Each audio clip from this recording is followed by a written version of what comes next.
Regents could take their seats. We'll begin with our open session meeting.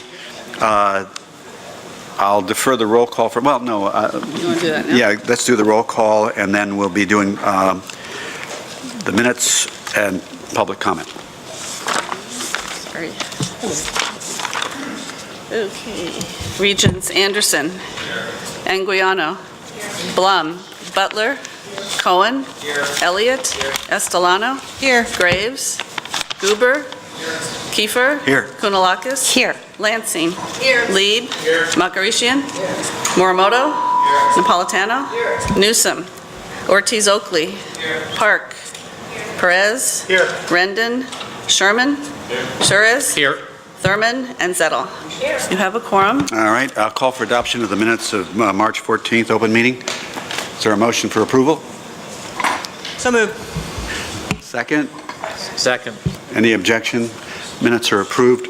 We'll go to the public comment session of our meeting. We normally do 20 minutes of public comment. We did an hour of public comment yesterday. Our normal time is 20 minutes, but we're going to extend that because of the number of people who want to speak. We'll extend it to 40 minutes of public comment, and we'll be focusing, as I understand it, the Secretary will focus particularly on people who didn't get an opportunity to speak yesterday. So to our guests in the audience, I want to welcome you and thank you for your interest in the university and taking time to be here. It's important that we hear from the public. The Secretary will now review the procedures and ground rules and then recognize speakers. Thank you.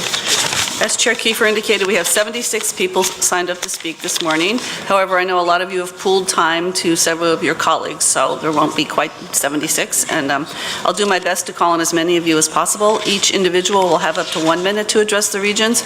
Those of you who have pooled time, 2.5 minutes each. You won't hear a warning, but my beeper goes off at the end of the time so that we can hear from as many of you out there. Please be mindful of those speakers who follow you. And when the beeper goes off, please conclude your remarks at the end of your sentence. There's a microphone at the front of the audience. I'm going to call 5 names at a time, so when you hear your name called, please queue up behind there and speak in any order after I've called your name. Just identify yourself before you begin. Let's see. I think everyone's in the room today, so we won't have to circle back. If I call your name and you're here, please get up and be ready to speak. To hear from as many speakers as possible, the Regents do not use these public comments for an exchange with speakers. Regents' questions resulting from your comments will be referred to appropriate staff. If you've brought written comment with you or you don't finish your statement and you have it in writing, you may give it to our staff member, Claire, who's out in the audience with you. So what I'm going to do is a lot of people who are on the first page of my sign-up list were people who did not get to speak yesterday, so I'm going to pretty much go down the first page. I may skip 1 or 2. If we do have time and we haven't used up the 40 minutes and I get to the end of my list, I will circle back, so don't despair. So our first 5 speakers are Sarah Abdeshayan, Brenda Huerta, Beatrice Hernandez, Doug Buchwald, and Panos Papadopoulos.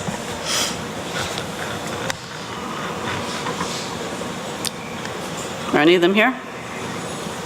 Okay. Once again, any order's fine. Just let us know who you are when you begin. Hi, my name is Sarah Abdeshayan. I am a UC Berkeley student and also the UCSA on the UC chair. I'm here in strong opposition to the proposed 2.6% tuition raise for non-resident undergraduate students. The proposal puts us at risk of further eroding 2 cornerstones of this university, its affordability and its accessibility. Students should not have to bear the burden of the UC funding gap. Non-resident students diversify the university community, and raising their tuition even more would merely exacerbate their financial struggles. Furthermore, these students should be offered financial aid regardless of whether this item passes. We must commit to our values of affordability and accessibility by ensuring that folks of all backgrounds are able to attend the UC. We should not be building walls around our university and pushing out individuals who simply were not in the right place at the right time. The proposed tuition plan, if approved, will not only affect non-resident students, but the future well-being of our state. Students are the primary financial stakeholders in our public university. They contribute more to our core funds than the state does. We must work together to increase state investment in the UC, so I urge you all to really work with students in this upcoming budget cycle to advocate for a better budget over the coming months, and I urge you to stray away from prematurely placing this burden on students. Thank you.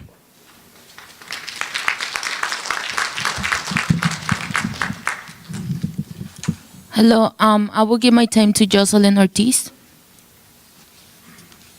Hello, UC Regents. My name is Jocelyn, and I'm a student at UC Riverside. I'm here today to voice concerns on the 762 proposed tuition increase for non-resident students. A lot of my close friends are non-resident students and already pay about 3 times as much for tuition. These friends can barely afford to pay rent, attend college, and afford their basic necessities. This increase in tuition would further put barriers into the lives of students who come to California with the hope of accomplishing the American dream. As y'all know, housing insecurity and food insecurity is present in the UC system. These issues also affect our non-resident students. So when you are voting on the proposed tuition hike today, please think of the livelihoods of the students who sacrifice their basic needs to attend your universities. Y'all have the power to prevent another lost meal and continuing barriers. Please make the right choice and vote no for the proposed tuition increase. Thank you, Board of Regents.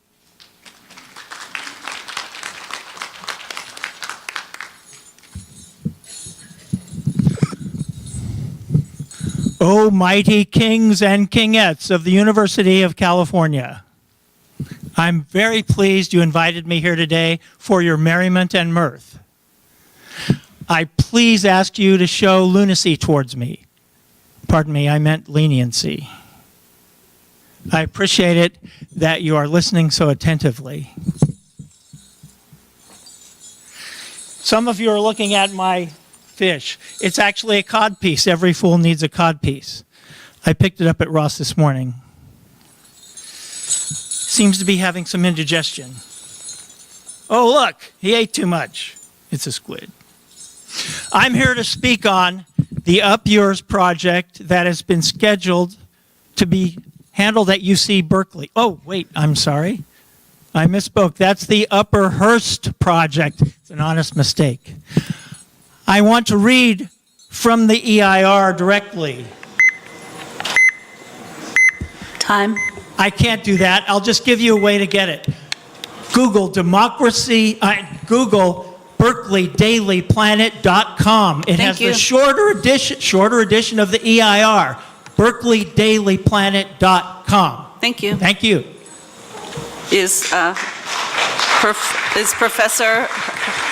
Professor Papadopoulos here?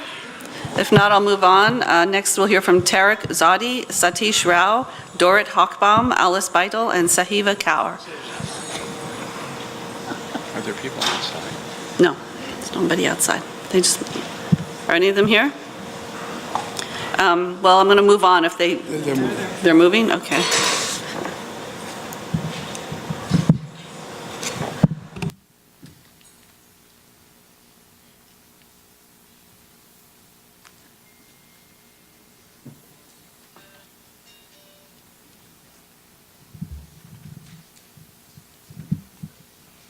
Hello, UC Regents. My name is Alice Beitel, and I am a senior environmental science and management major at UC Davis.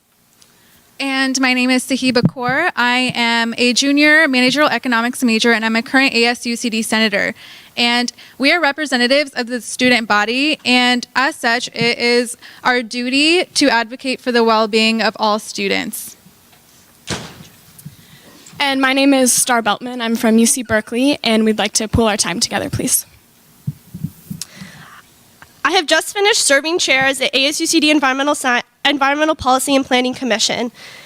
We would like to thank the UC Regents for doing the temporary ban on glyphosate from all UC campuses, but we should not stop there. Our UC Davis education has taught us to ask the hard questions. Today, we ask you to do the same, to question our long-standing dependence on herbicides for groundskeeping. We are alarmed that UC campuses use pesticides that cause reproductive and developmental harm, chemicals on the state of California's Proposition 65 list. These toxic chemicals include, but are not limited to, 2,4-B glyphosate-based round herbicides such as Roundup and Ranger, and Orazolan.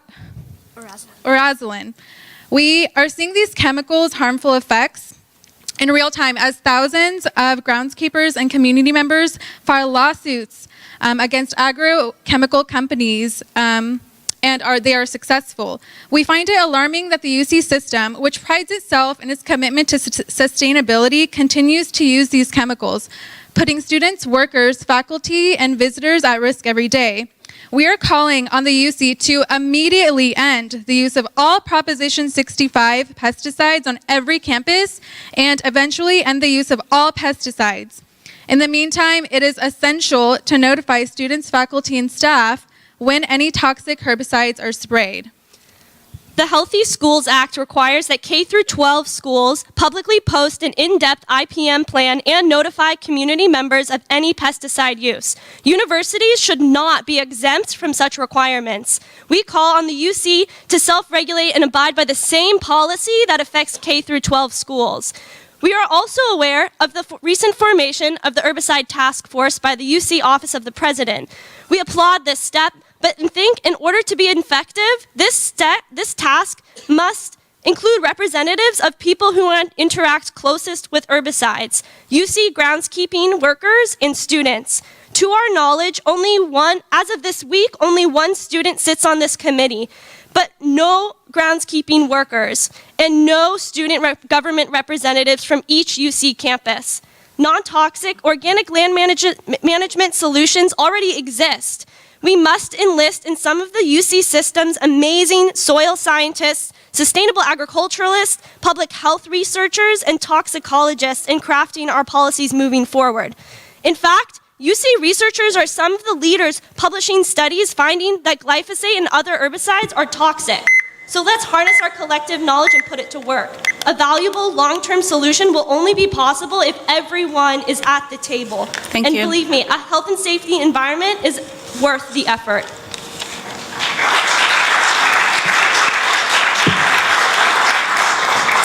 Seeing no other speakers that I've called stand up, I'm going to move on.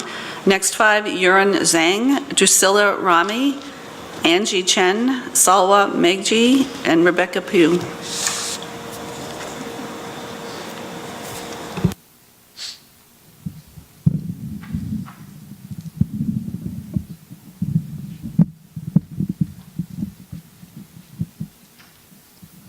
Hi, my name is Angie Chen, and I'm a senior at UC Berkeley. And I'm here in opposition to the proposed tuition hikes. I'm graduating in 2 days, and I really feel that one of my favorite parts of college has been learning and meeting people from all across the country and all across the world. I'm from LA. I've been raised in California for most of my life, and it's easy to get caught in your own bubble. But I really think that learning from out-of-state students has expanded my worldview, made me a better person, made me more open-minded, made me a better critical thinker.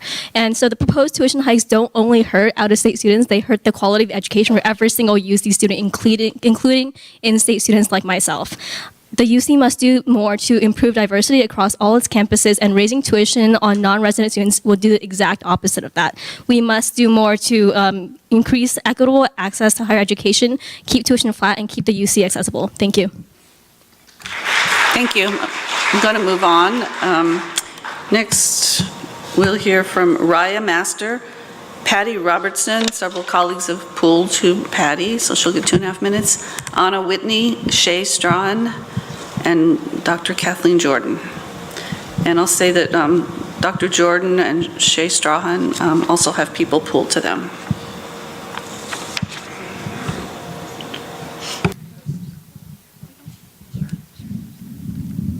Thank you for the pooled time. My name is Dr. Kathleen Jordan. I'm the Chief Medical Officer at St. Francis Memorial Hospital, and I'm here to support the cooperation of Dignity Health with UCSF Health. But I also want to address some concerns that have been raised about the care we provide. To put it simply, I want to advise that some of what you've been hearing from people who oppose the partnership are just simply not true. Of course, Dignity Health hospitals provide evidence-based care. Our providers were trained at world-class institutions, including some of them training at UCSF. Of course, our hospitals have physicians and set the expectation that they discuss all treatment options with patients, even if the treatment's not available at our hospital. And of course, our hospitals provide services to all members of our community without discrimination, including the members of the LGBTQ community. In fact, at St. Francis, I'm proud to be part of a comprehensive surgical services program that we developed for transgender patients through its Gender Institute and in response to community need. But I really want to be clear on 2 points. Bishops do not make decisions about health care, ever. And 2, our physicians discuss and decide on patient care plans with their patients, without restriction. Sometimes these care plans do require transfer to other facilities. This is a routine practice in all our hospital and healthcare systems, including UCSF. For example, at St. Francis, we will transfer a patient who needs cardiac surgery to a specialty care center. The bottom line is that a patient who comes to Dignity Health gets the care they need. You've heard of hypothetical scenarios that I have never seen in my nearly 20 years working at Dignity Health. What I have seen daily as a physician and as chief medical officer is that there are daily issues with access to health care. And I really want this partnership to happen because together we can address the access issue. This partnership will mean that patients who need surgery don't need to wait 3 weeks, they can get in within days. And I want to work with our UCSF colleagues who have the same goal to provide Californians with health care when they need it. Thank you.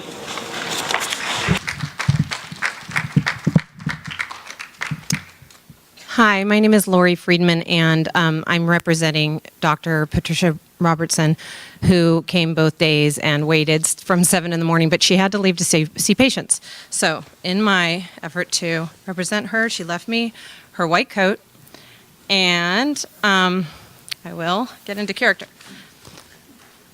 I am Dr. Patricia Robertson, a UCSF professor who provides obstetric care to high-risk patients at UCSF Mission Bay.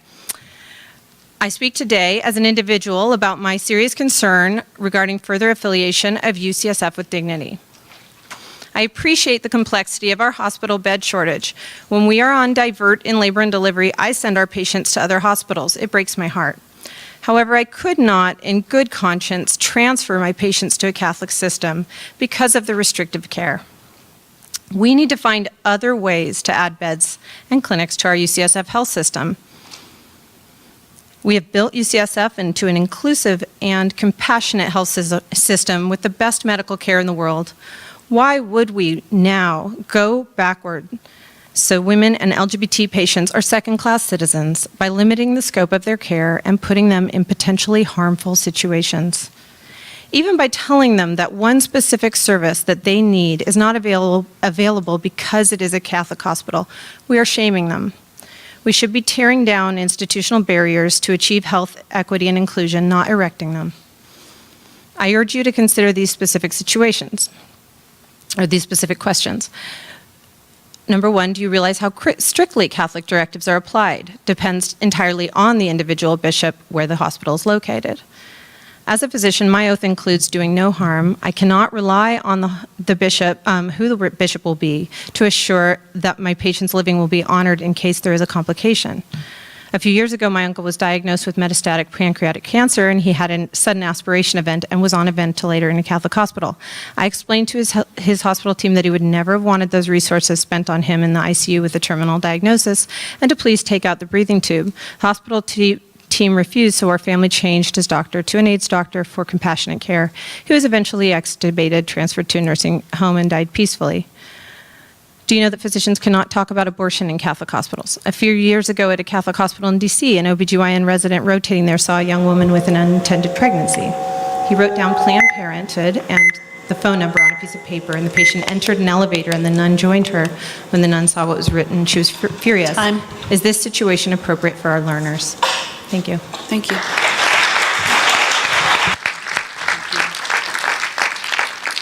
Good morning and thank you.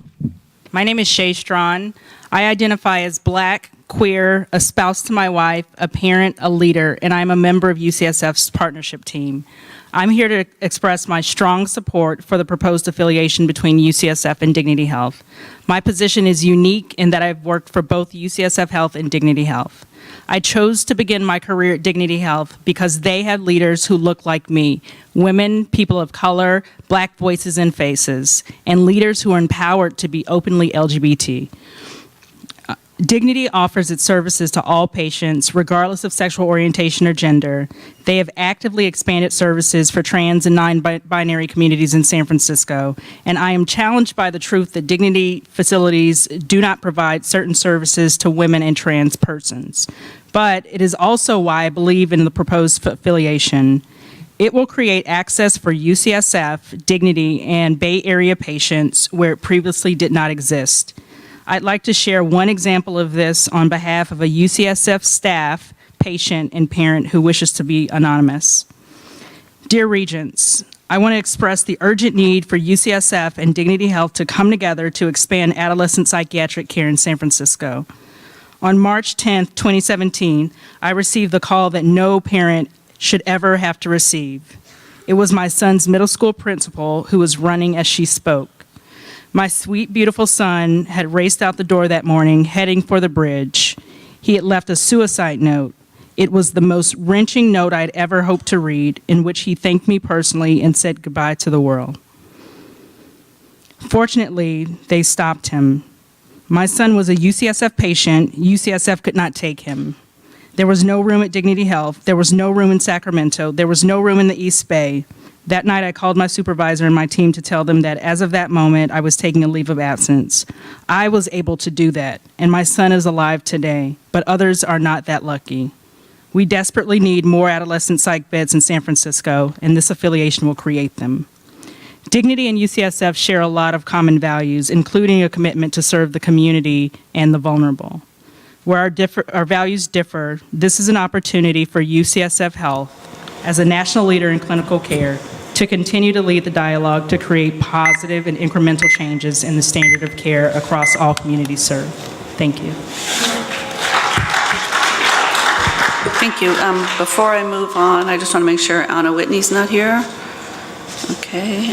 Next, we'll hear from Dr. Dana Gossett, Catherine Leibarger, Veronica Jones, Rudy Gonzalez,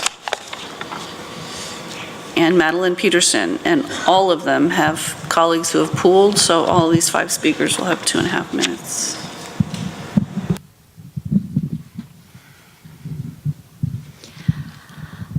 My name is Dana Gossett, and I'm a professor of OBGYN at UCSF.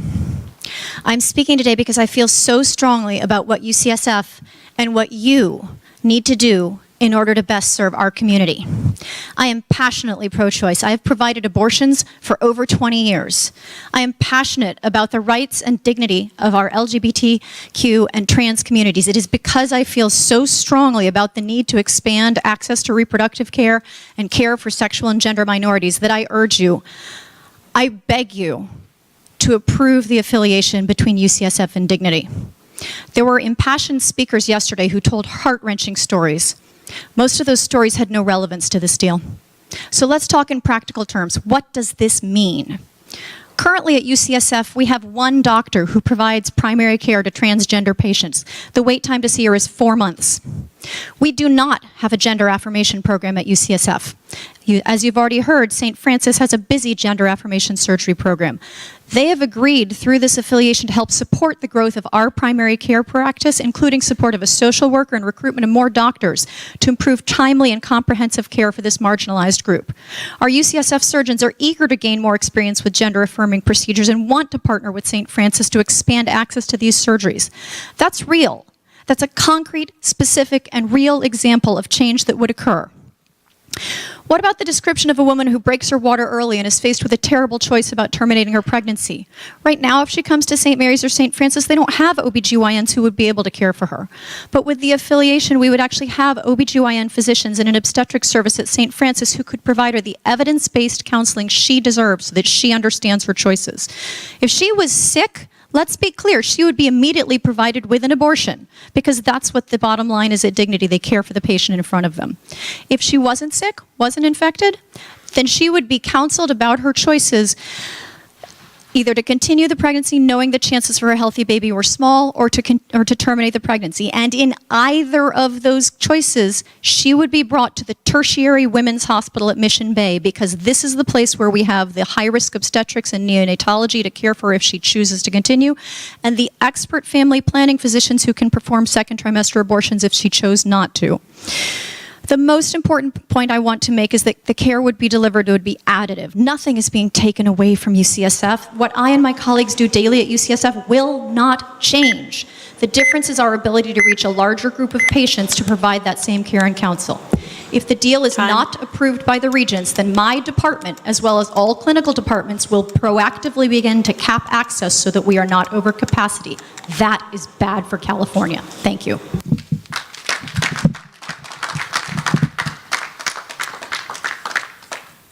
Good morning, Regents. My name is Catherine Leibarger. I'm the president of AFSCME Local 3299, the University of California's largest employee union. I am also a gardener at UC Berkeley, and I am on strike today, along with the over 25,000 other UC employees that my union represents. Our unfair labor practice strike is in protest of UC's repeated violation of workers' rights, our rights. On 3 occasions, UC has failed to meet and confer with us, with your workers, about decisions to outsource our work to low-wage contractors, despite being required to do so by law. These latest charges highlight the scope of what is an increasingly radical privatization scheme at UC, which is ultimately focused on one thing: paying its lowest wage workers even less. Despite all of this, UC leadership continues to deny the legitimacy of workers' concerns over outsourcing, as you continue to insist that this is about leverage over wages and benefits. But I gotta ask you, what good are wages and benefits when UC will outsource these jobs tomorrow? Outsourced workers don't have a voice at UC, but you know what? We do, and as long as we are here, we will continue to raise it on behalf of those who need a voice here. Because no one deserves to be treated second class, especially at the elite hospitals and universities where we work.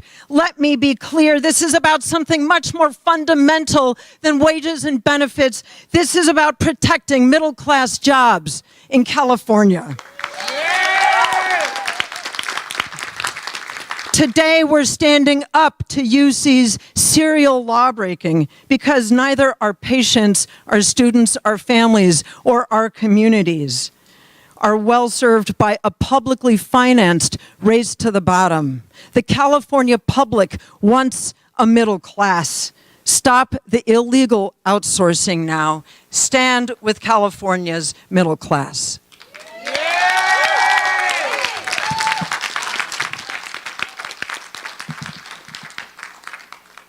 Good morning, Regents. My name is Veronica Jones. I'm a PCA here at Mission Bay. I work side by side in the OR with the techs and the doctors here at Mission Bay when it first opened in 2015.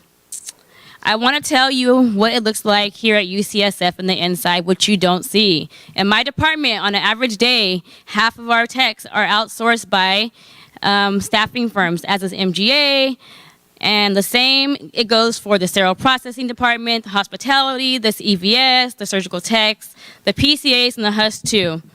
Too many other jobs to list here. Almost all of these workers are people of color, like myself. They are expected to do the same job as regular UCSF employees, but for half of the money, around $30,000 a year for a full-time worker.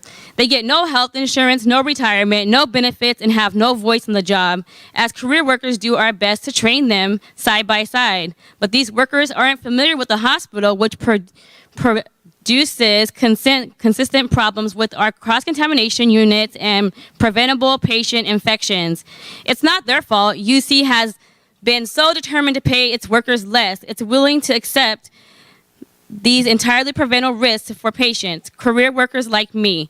This sends a clear message: UCSF does not value our work and would happily replace us for all lower wage contractors. And based on the recent findings, California State Auditor, as well as the university's illegal refusal to bargain with us over outsourcing, this appears to be its intent. Working at UCSF is not my only job. I also work as a full-time caregiver to a special needs child. I'm a single mom with 2 kids in high school of my own. I get up each day at 3:45 a.m.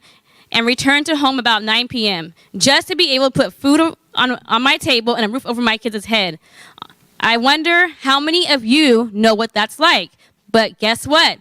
I'd like to invite you to learn. Come to my department, walk a day in my shoes, talk to my colleagues and our contractors, and tell them why they are not good enough to work at UC, just not as an employee. But all above, stop your illegal outsourcing. Your patients, your committed caregivers, and the entire community deserve better. Stop outsourcing.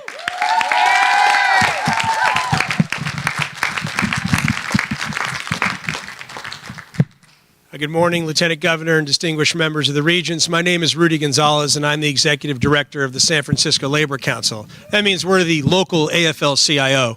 I'm joined here by my sister from Alameda Labor Council, Executive Secretary Treasurer Liz Ortega Toro, and a community coalition of allies from the San Francisco Living Wage Coalition to City College faculty, teachers, and beyond. And I have to tell you that the 130 unions and 100,000 members in this city stand behind AFSCME 3299 and UPD CWA and all UC workers who are fighting a real issue of inequality. When we deal with outsourcing, we're talking about surrendering. We're talking about giving up. When agencies and enterprise outsource, it's really a race to the bottom. You're taking good, middle-class, union jobs in this case, and outsourcing them to vulnerable workers who are being paid barely minimum wage. In fact, some of your own internal audits show that these workers haven't even achieved minimum wage, and that this outsourcing has really marginalized people of color and workers who are already struggling. We think this outsourcing, with every single job, it erodes the fabric of the working class, not only in this city, but across the UC system. And I have to say, when we look across our state as a beacon of hope in pretty dark times, the UC system stands for something, and it means something. And so you have an obligation, as our third largest employer in this state, to do right by the people that depend on this system, by the thousands of workers just in San Francisco who work for this system, who give to this system, and our communities who support this system. So we urge you, you must stop this outsourcing. I was listening to the radio on the way in. The reporter said something about leverage, and we think about wages and benefits. But when I hear leverage in these times, I think about collective power. And maybe that spokesperson was actually right. Maybe what the UC is doing is reminding the workers that when they stick together, they have some power. And it's on them to lead this fight. And the labor movement in San Francisco and across the state will stand behind them. We urge you to do the right thing, stop the outsourcing, and support these good jobs. Thank you.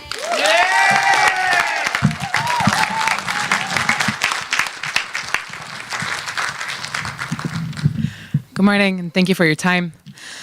My name is Madeline Peterson, and today I'm sharing the words of myself and my peers who are studying to be nurse practitioners and midwives at UCSF School of Nursing.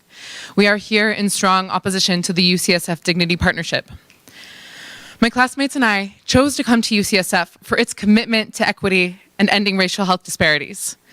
Many of us, myself included, came here for UCSF's reputation for excellence in transgender health and its progressive stance on preparing advanced practice nurses to practice safe abortion care.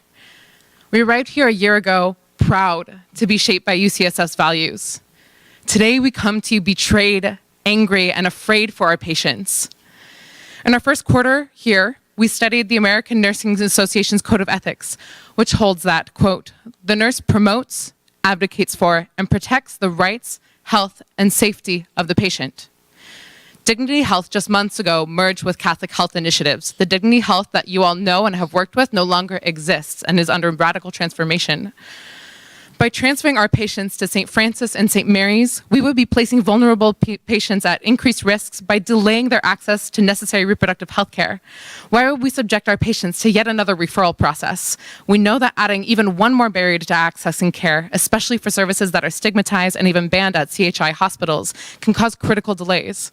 As my colleague Mayra Lisette wrote, anytime we restrict care for general populations, we diminish the care disproportionately for people of color, immigrants, and queer and trans people.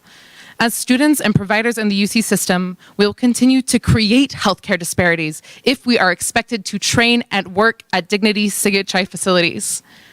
As nurses, it is our ethical duty to our patients to oppose this partnership that condones Dignity CHI's denial of evidence-based care and normalizes discrimination. The UC Regents seem to think that the health of women and LGBTQ people is a small price to pay for the expansion of care provision they imagine that will come from this partnership. We, us women and queers who comprise over 50% of this population, we who came here to fight for the thriving of Black mothers in a historically coercive healthcare system, we who have seen transgender friends and family irreparably harmed by institutions that denied them dignity, we who are here to uplift our communities and abide by the code of ethics that you have taught us so well, we beg to differ. Restrictive discriminatory care is not expanded care. This week, the Alabama Senate voted yes on legislation that bans abortions at every stage of pregnancy and charges providers with up to 99 years in prison. In a time where our rights are under attack, California is a stronghold for upholding the standard of care for all patients. UCSF is a role model for the rest of the state. We implore you to reconsider this partnership. Thank you. Our patients' lives are in your hands, so we ask you, what kind of legacy do you want to leave? For whom are you making this decision? Thank you. Thank you. So we have time for 5 more speakers. I'll call on them if they're here. Eleanor Dre, Iris Young, and I believe several colleagues have pooled to Iris. Herbert Weiner, Kristen Bowl. That may be it, actually. I think that is it. Are any of those people here and want to speak? Yep. Okay.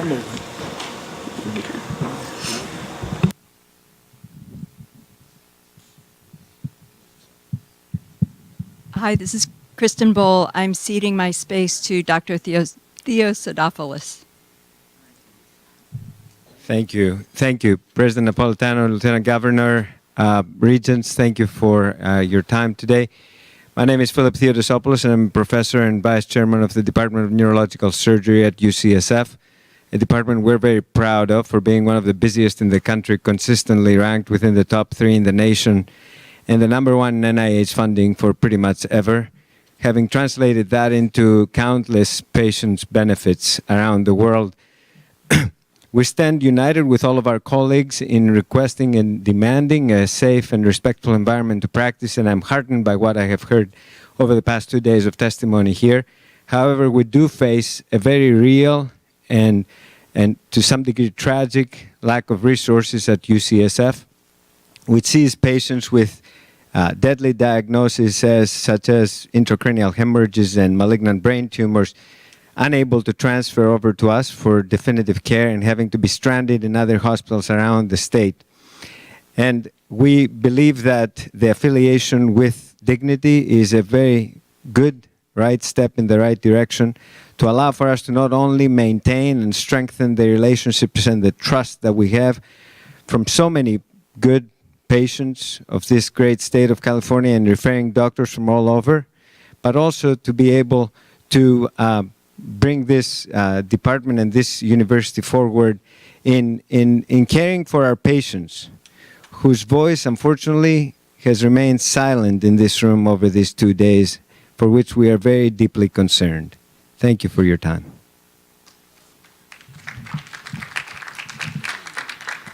Herbert Weiner, all my enemies call me Wiener. I am proposing the creation of 3 new UC campuses with medical schools in the rural areas and 6 new state university campuses offering medical law and doctoral degrees under UC administration. Presently, the slots of admission do not reflect the growing population of the state and the increasing need for human resources in the professions and businesses. This has excluded those academically qualified for admissions, unlike admissions in previous decades. If all qualified were admitted, there would be no discrimination and all would be served. The state, the fifth richest world economy, has the funds to secure this. Businesses and high-income institutions that will be the beneficiaries of this academic training should pay the brunt of the taxes. Cities and towns with these new campuses will have new businesses as restaurants, bookstores, and theaters, enriching the culture of these locations. We must train our own citizens or face reliance on foreign nationals. If you have your statement, you can leave it with Claire. I will leave the comment. She's right there, yeah. Thank you.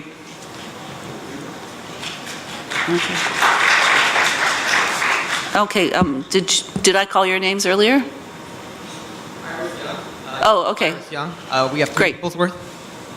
Go ahead, Iris. Thank you. Good morning. Yesterday you heard from two other transgender men, one of whom is suing Dignity Health over an unambiguous case where denial of care was linked to his identity and not to any aspect of the care itself. This type of categorical discrimination is one of the central concerns of the queer and trans communities with regard to the pending alliance with Dignity Health, which is bound to ethical guidelines that classify transgender healthcare as inherently evil. Although UCSF leadership has, quote, promised workarounds to avoid potential conflicts where Dignity's hospitals prohibit services, end quote, restricted access to care that requires workarounds is not equitable, usually requires enormous time and energy from people already at the end of our ropes, and frequently is simply care not provided. I would like to add my experience of restricted access to care at UCSF and how this will be exacerbated by an alliance with Dignity Health. I began hormone therapy during my PhD in chemistry at UC Berkeley and will continue taking testosterone weekly as a maintenance medication for the rest of my life. Although UCSF is a world leader in transgender healthcare, it took me 4 months from the start date of my postdoc appointment here to be able to get my hormone therapy re-prescribed and approved by insurance. Even with the help of powerful allies, including UCSF patient advocates and the health insurance coordinator, it took me roughly 60 hours of phone calls, emails, and in-person visits, trying every possible workaround to be seen by any available provider. In the meantime, I experienced increasingly alarming symptoms of being off my medication that took me to the acute care clinic, where no one felt equipped to help me. I was told there was nothing to do but to stay on the wait list to see my PCP, the only transgender primary care provider at UCSF. This is an access issue I've brought to the attention of UCSF leadership as part of a working group, which concluded the issue is multifaceted and systemic. In addition to the shortage of transgender care specialists, most providers who could be providing care to transgender patients wrongly assume that provision of maintenance care, such as the continuation of an established hormone therapy regimen, is highly specialized care they are not equipped to provide. A related issue, known as trans broken arm syndrome, is the tendency of healthcare providers to assume any symptom might be caused by gender transition and to advise stopping hormones before addressing other issues. These issues are well documented and widespread, and they contribute to trans people being denied care or being directed elsewhere over and over until we stop seeking care. As Evan Minton described yesterday, refusal of care on the basis of transgender identity is linked with a 60% attempted suicide rate. If the alliance with Dignity Health goes forward, the barriers to accessing care will be exacerbated. Thank you.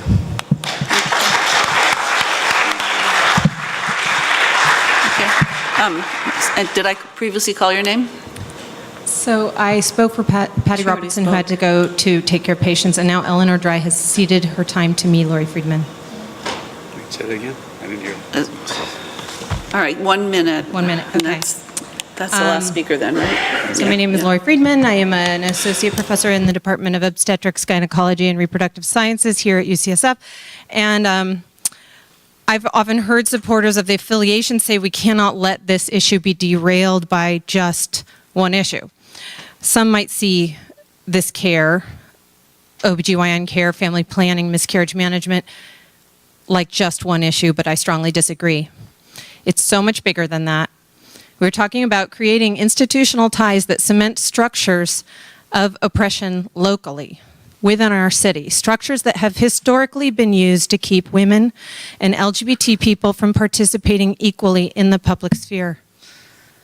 Some frame religious hospitals' legal ability to restrict care per religious doctrine as a matter of religious freedom, but it's really religious oppression. Our doctors don't want to deliver care this way. Our patients don't want to get care this way. It's really the owners of the religious hierarchy and leadership that do. So this is the thing that our country was built to avoid. The University of California must be better than this.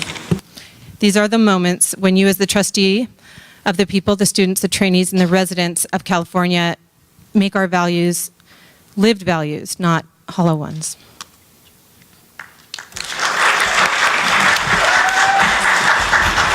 All right, that ends our public comment for today. Thank you, all the speakers, for your comments. I appreciate it.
We're back in session. I want to call on the president to introduce the Associated Student Body President and the Graduate Student President Association President. Thank you, Chair Kiefer. As you know, it's the practice of the board to invite representatives of the University of California Student Association to address the regents. I'd now like to bring to the microphone UC Student Association President Caroline Siegel-Singh. Ms. Siegel-Singh is a third-year undergraduate student at UC San Diego, where she is studying political science and public policy. She also serves as the Vice President of External Affairs for the Associated Students of UC San Diego. Ms. Siegel-Singh is here to comment on issues of concern to UC students. So, Caroline, thanks for being here today, and the microphone is yours. Good morning, and thank you for allowing me to address the board this morning. I would like to start by recognizing that there is currently a strike line outside this building, and our largest union, AFSCME 3299, is on strike again. I hope that the leadership of this university can soon come to the table and bargain for a fair contract with our workers. A lot can happen between Regents meetings, as you all know, and since I last addressed this board, UCSA has brought more than 300 students to Sacramento and have successfully secured additional funding for critical student services such as basic needs and rapid rehousing efforts. In March, the UC Student Association co-authored a report with the Institute for College Access and Success, this one here, you should all have a copy of, that studies unequal debt burdens among UC undergrads. I hope you will all have read this report because there are a few key points that I would like to note. As we look at debt levels across the UC system, I want you to pay special attention to our newest campus, UC Merced. Why is it that 71% of our UC Merced undergraduates are graduating with debt compared to only 34% at UC Berkeley? If all of our students are receiving the same required self-help amount of $10,000 a year from our education finance model, why is it that our most diverse student body, located in a more affordable region of the state, is being saddled with debt at a much higher rate? Our second notable point is that only 40% of white undergraduates took on debt, compared with 67% of African American students and 66% of our Latinx students. Is it that we are not really treating every student equally? I hope that the board can make more of an interest in the fact that our campuses are not actually providing all students with equal access to an affordable education. A lot of these inequities are due to the fact that our financial aid programs are leaving too many low and middle income students with impossibly high costs. This is increasing in importance for our education finance model to adjust for the true and total cost of attendance, because the cost of a UC degree, as you all know, is more than just tuition. As any member of the Basic Needs Committee should be able to tell you, low and middle income students at this university are facing impossibly high cost of attendance. I hope that the critical role financial aid plays in UC affordability can be a topic of discussion in the Committee on Basic Needs. Speaking of impossibly high costs, today you all are planning to vote on an increase in non-resident tuition. I hope that you all consider the impact of this and understand for years this university has been sending a very clear message to many Californians like myself, and is that we do not belong at the University of California if we cannot pay. I want to make it very clear that more than a year ago, in March of 2018, we were told that our concerns regarding non-resident financial aid and non-AB 540 undocumented students would be addressed by this body. They were not. As a governing body, I hope that you all are asking questions, thinking critically about your votes. You are not a body of approval, you are a body of shared governance. And if these issues with the current proposal are not addressed, I expect you all to take action. We should not be relying on a specific student population to address this university's budget shortfalls. I look forward to future collaborations with this board and the university in Sacramento to make sure that we can receive a more equitable piece of the pie for students. On a final note, I would also like to thank our outgoing student regent for his years of service to the students of California, most recently being on this board. When I met Devon nearly 3 years ago, interviewing him for this role, I wanted to be just like him. He has truly been both a leader and valuable mentor to all those around him, and I'm glad that his leadership can be recognized today because his presence will really be missed in these spaces. This concludes my comments to the board. Thank you. Thank you, Caroline. And now I would like to bring before the board the president of the UC Graduate and Professional Council, Stephanie King. Ms. King is a fifth-year PhD candidate in biomedical sciences at UC Riverside. The UC Graduate and Professional Council was formed in 2017 to represent the interests of graduate and professional students at the system-wide level. Ms. King is here to comment on issues of concern to the council, so we look forward to hearing from you. The microphone is yours. Good morning, and thank you for this time on the agenda. I am here today to represent the voice of 57,000 graduate and professional students. Their voices are diverse in identity, in thought, and in volume. Yesterday, our discussions emphasized the importance of the student voice as we heard from transgender and non-binary students about their daily struggle and how students in the Haas School of Business initiated improvements in URM support and outreach. It's clear that when students are given the opportunity to provide feedback, that feedback pushes policies and programs forward. But the opportunities to give feedback must be numerous and must be investigative rather than affirmative. There is a clear disconnect between the survey data gathered by departments and the voices of students who enter these spaces. And when students say something, it's usually because there's something going on that is wrong. As a population at the intersection of research, teaching, and learning, graduate and professional students don't like to rock the boat. So much of our education and success is dependent on our relationships with faculty and staff that most students try to be as little burden as possible. So as administrators, you have to be very intentional with how feedback is collected. Allow me to share a personal example. 2 years ago, I was struggling in graduate school. I dreaded going to lab each day. I made an appointment at Counseling and Psychological Services and started seeing a therapist once a month. This was my first time ever speaking with a psychologist. Each month, I would walk into that office feeling like I was at a breaking point, wanting to give up. After each session, I left feeling better, and I would get a survey about my experience. One of the questions was, were you satisfied with your care? And I would ask myself, what does it mean to be satisfied with my care? I felt better than I did before the session, so I would always answer yes. But all of that stress and that dread would come back over the next month. Nothing really got better for 8 months. I was finally referred to a psychiatrist and an off-campus therapist, and things finally took a turn for the better. After 8 months, almost a year of struggling to make degree progress before getting the help I truly needed.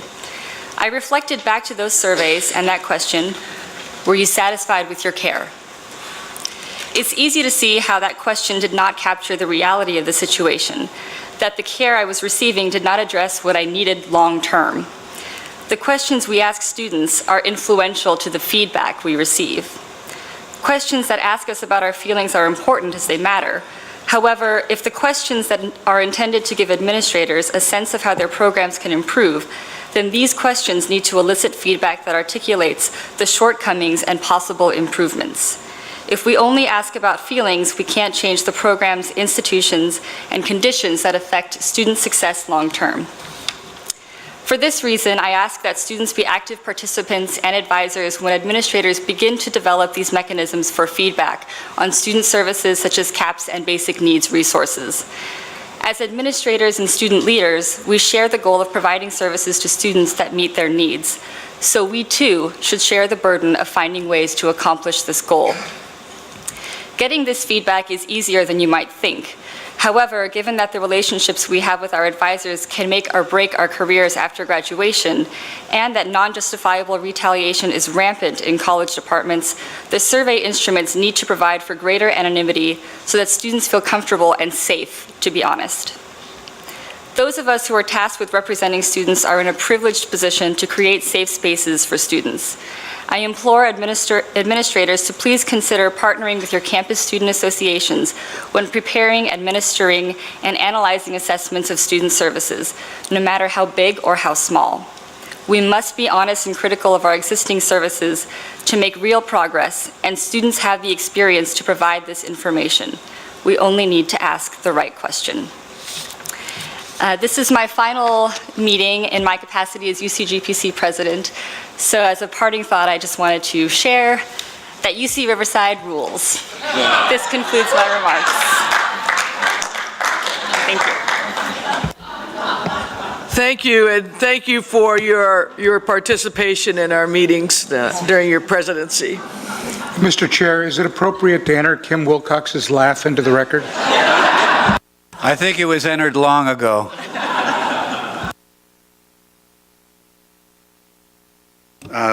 You discussed your honors and achievements. Not yours, but others. Yeah, not mine. Okay, so I'm going to give you a sampling of notable honors and achievements awarded to the university since our last meeting, and then at the end of this, I'm going to actually make 2 student presentations. So first, in the Forbes magazine Best Value Colleges rankings released last month, UC Irvine was ranked the top public institution, followed by UCLA and UC Berkeley. All of our other schools ranked near the top, with the sole exception of Merced, because since they only were formed in 2009, they don't yet have enough data, but they will in the next year or 2, and I expect them to vault up in those rankings. At the end of April, we concluded our second Cool Campus Challenge. This is a system-wide contest to see which UC location can do the most to reduce its carbon footprint and promote the importance of going carbon neutral. It's part of our carbon neutrality initiative. I'm pleased to report we had more than 22,000 participants across the university this year.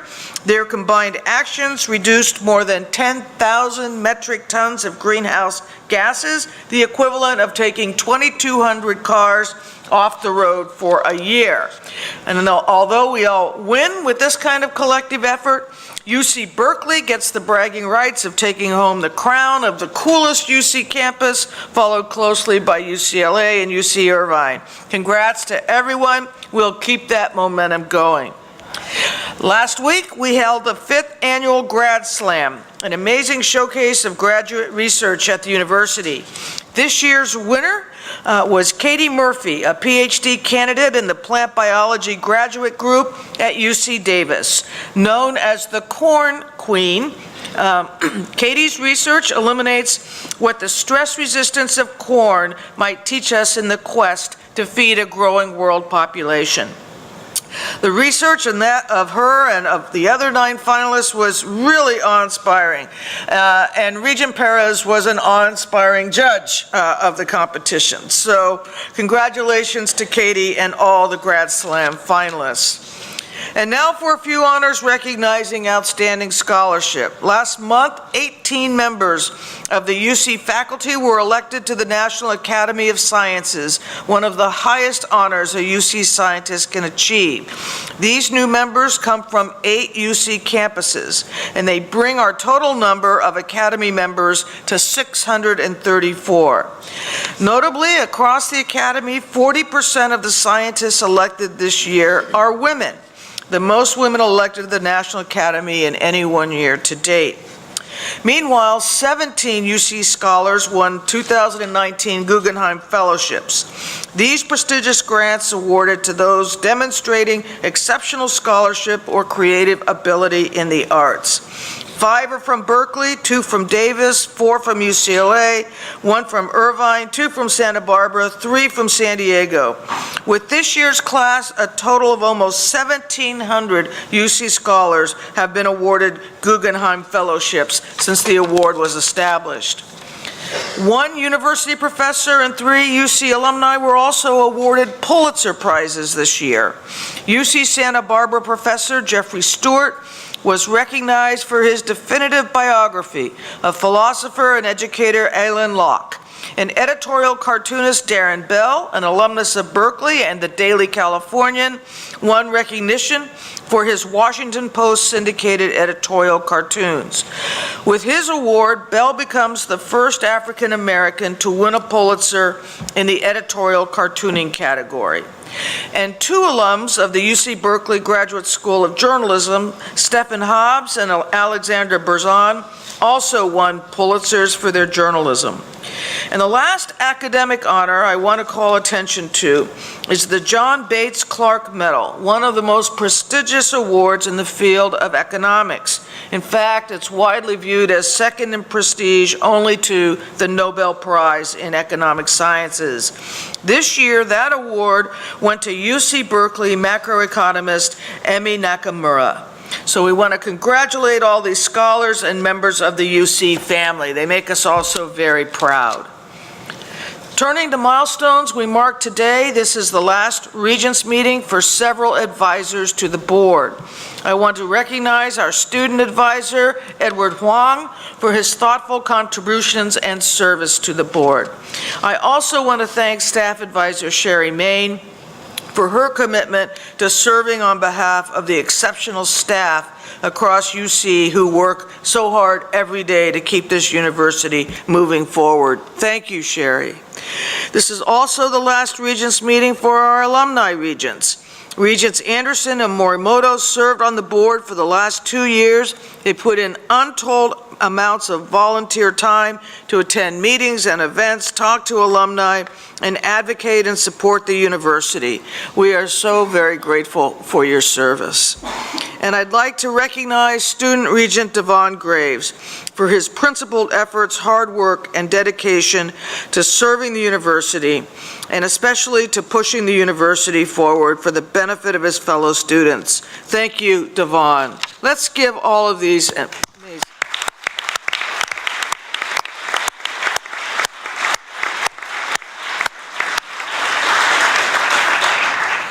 Finally, I have the distinct pleasure of presenting the winners of the 2019 President's Award for Outstanding Student Leadership. Student activism and public service have been a hallmark of the University of California and its students for 150 years. And this year's winners represent the best of that tradition. The first recipient is Alex Arnold. Alex is a graduate student studying climate science at UCLA. She is being honored for exceptional student leadership in student mentorship and building pathways to STEM higher education for underrepresented students.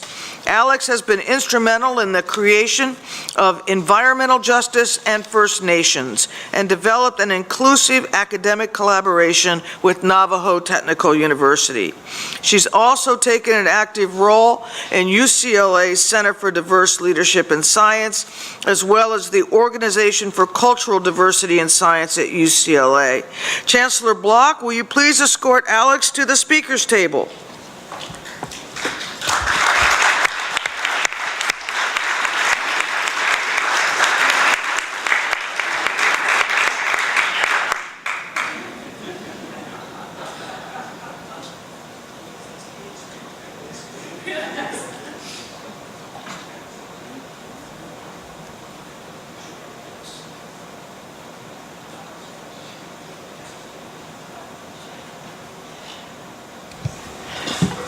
Thank you, everyone, for having me here today. I'm very grateful to be here and be receiving this award.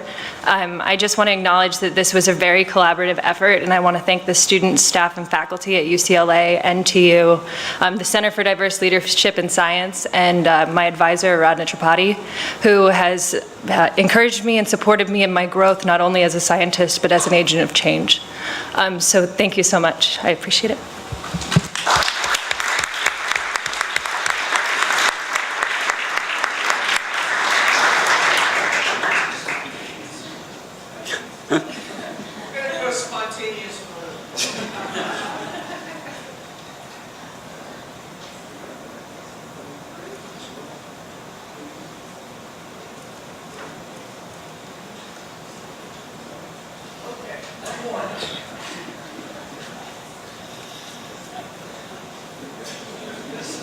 President getting her exercise.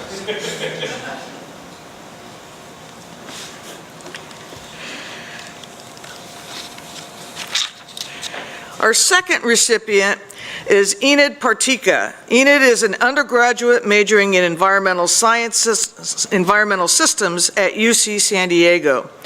She's being honored for her work to build an anaerobic digester on the UC San Diego campus and to help advance the university's carbon neutrality and global food initiative efforts. Over the course of the academic year, her team collected more than 41,000 pounds of food waste, succeeding in sequestering the equivalent of 6,637 pounds of carbon dioxide. The digester turns the food waste into liquid fertilizer and methane gas that feeds a renewable energy microgrid at a community garden on campus. Chancellor Khosla, will you please escort Enid to the speaker's table? Oh, you're there. Sorry. No worries. Thank you so much. I'm humbled to receive this prestigious award. I wanted to thank several people, namely Jenna Napolitano and the Carbon Neutrality Initiative for establishing a commitment to UC carbon neutrality goals.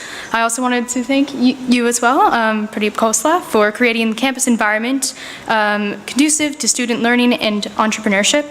I wanted to thank Gary Matthews of Resource Management and Planning, as well as Dr. Keith Pizzoli of the Bioregional Center for Sustainability Science, Planning and Design, for promoting multidisciplinary collaborative research space at Rogers Community Garden.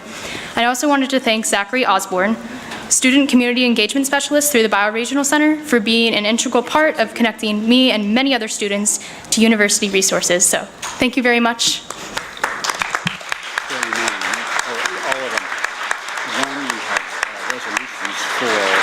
Four of them, some of them, I can remember which one. Okay, so. Yeah, at minimum those, and maybe I'll add something on Sherry. Okay. I can't remember if Sherry gets a resolution or not. Okay. Yeah. All right, so I can All right, thanks. Okay. All right, thank you. And congratulations, Alex and Enid, on that outstanding work. We'll now turn to reports by committee chairs on their meetings yesterday and off-cycle. The reports are going to summarize what was discussed and recommended. You all have your board books, a written summary of each. The committee chairs will highlight what is in those reports. This is an opportunity for you to summarize key issues. Now, we discussed many of these key issues that were in closed session, in our closed session of the board meeting. We did not discuss necessarily the ones in open session. So if there are non-closed session items, committee chairs, you wish to highlight, please do. But please, let's not just read the committee reports.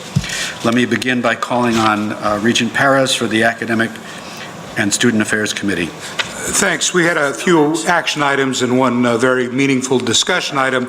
The first action item that's before us is approval of a professional degree supplemental tuition for a graduate and professional degree program at the Haas School of Business. This is a proposal that shrinks the differential that in-state students pay. So instead of in-state students paying a higher professional degree supplemental tuition, by the end of the approved period, that additional fee that in-state students pay will be reduced. The majority of the amount leveraged in this will go along the way both to closing that gap.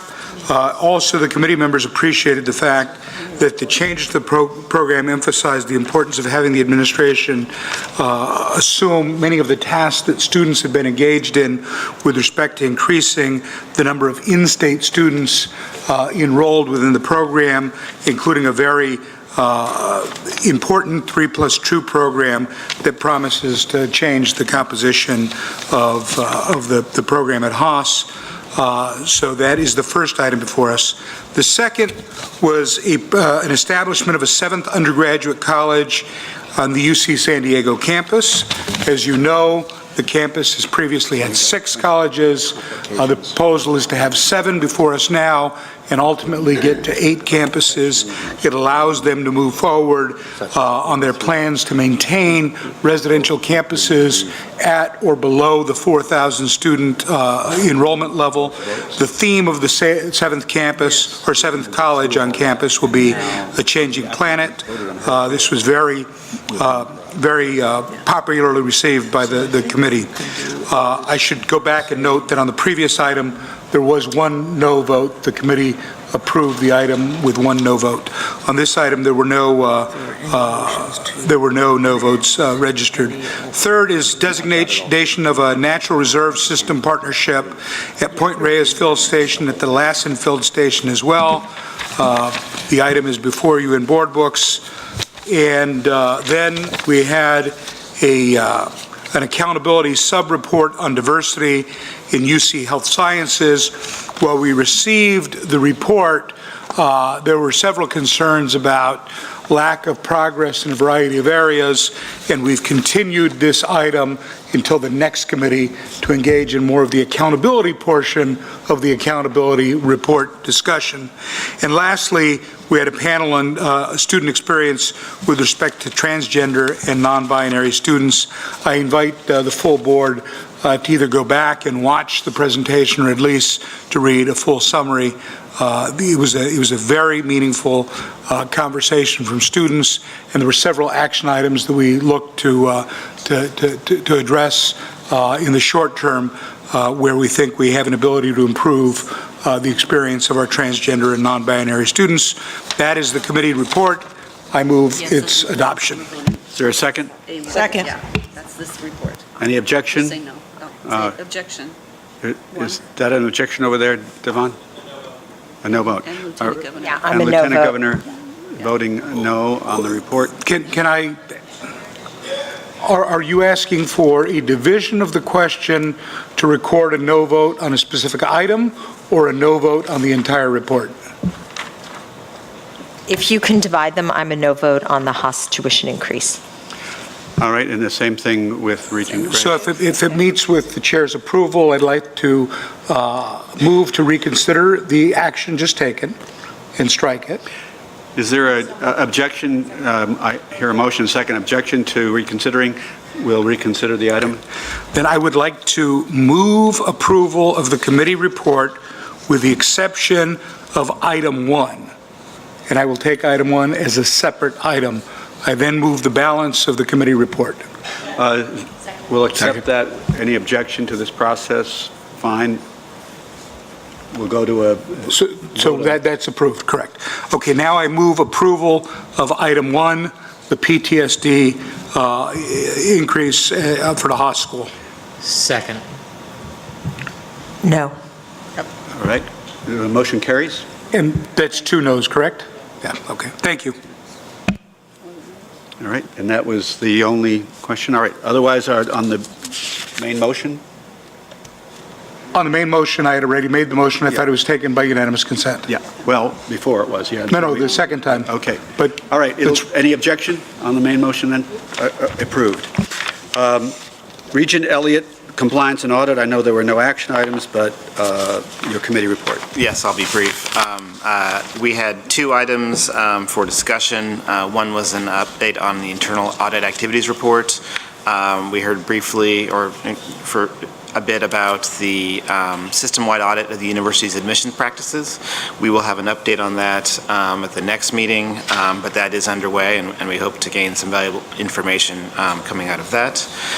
We also were informed that the 3rd annual system-wide audit of the Fair Wage, Fair Work Plan is about to commence, and our hope is that given the actions that were taken following last year's audit, the result this year will be much higher compliance. We also got an update on the state auditor's audit of UCOP administrative expenditures. Of the 10 recommendations that were due in April of last year, 9 have been completed, and of the 11 for this year, 9 have been completed, viewed as completed by the auditor. And then the final item we had was we got an update on the Academic Senate's response to the City Auditor's report on sexual harassment cases at UC, and Faculty Representative May reported that the Academic Senate has complied with the request and that the new changes will be implemented by the July 2019 deadline. There are no action items. All right, thank you. Now I'll present the Governance Committee report. The Governance Committee had a number of action items considered in closed session. I want to highlight two actions in particular. One is the selection and recommendation for Cynthia Larive as Chancellor of the Santa Cruz campus. That was contained in our Governance Committee action report. And secondly, all of the other items were approved. However, there is one item I know that there was some discussion about, and I'm expecting a motion from Regent Cohen in a moment on that after I move the report. And we'll go through a process that allow, I think, you to vote separately on that one item. So first of all is a motion to move the entire report before you. Is there a second? Second. All right. The motion is before us to approve the entire Governance Committee report. We'll go through a process now that will take us with respect to one item that had some discussion about it. I also want to note that we'll ask the new proposed chancellor for the UC Santa Cruz campus to come up after we finish the Governance Committee report. So let me call on Regent Cohen. Thank you, Mr. Chair. Can I ask for a split on the motion where G3X is separated out from the rest of the action items? I'll take that as a motion to divide the question and put that item on separately. So we have all of the other items that were approved in the Governance Committee as one item. The second item is item 3GX. So let me call first for a vote on the other items. All those in favor signify by saying aye. Aye. Any objection? Carried. All right, we'll deal now with item 3GX, which is the approval of salary adjustment resulting from equity review for the Vice President of Health Systems. Regent Cohen. Mr. Chair, I'd like to make a substitute motion to approve the proposed salary increase, but deny any retroactive pay. It's been moved to remove the retroactive pay portion of this. Is there a second to that substitute motion? There's a second to the substitute motion. So we vote on the substitute motion first, and there is debate on the substitute motion. My understanding, your objection to this is the precedent that retroactivity sets in particular? That's certainly a piece of it. In terms of the precedent, I'm also uncomfortable with the notion that someone has been doing a job, and a good job by all accounts, at a certain expectation of pay for many months, and now to go back after the fact and provide a very large increase, I think from a terms of a fiduciary responsibility, raises questions as to our management of our funds. All right, I want to permit anybody who wants to speak to this to certainly to speak to it. We discussed it in detail in closed session. Are there further comments with respect to this item? If you vote yes on this amendment, you are voting to remove the retroactive pay from the decision. If you vote no, you go back to the main motion, which is to including both the pay increase and the retroactive portion. Discussion, Sherry Lansing. And so I know we've discussed this in closed session, but I do wish to go on the record in open session that I am opposed to this. I believe that opposed to the substitute. Correct. And I fully support the retroactive pay as well as the raise. And the reason I fully support it is that after a lot of discussion, we have determined that an error was made in our own bureaucracy, meaning the bureaucracy of the University of California. I'm not casting aspersions. I don't know if it was the Office of the President, HR, or just something that slipped by. Therefore, that error should be looked into, and we should make sure that that doesn't ever happen. And I'm all for exploring how that happened. But I do not believe that the collateral damage should be the individual who has been doing the work for 18 months, has been doing it with I'm sure, an understanding that there would be a raise attached to it.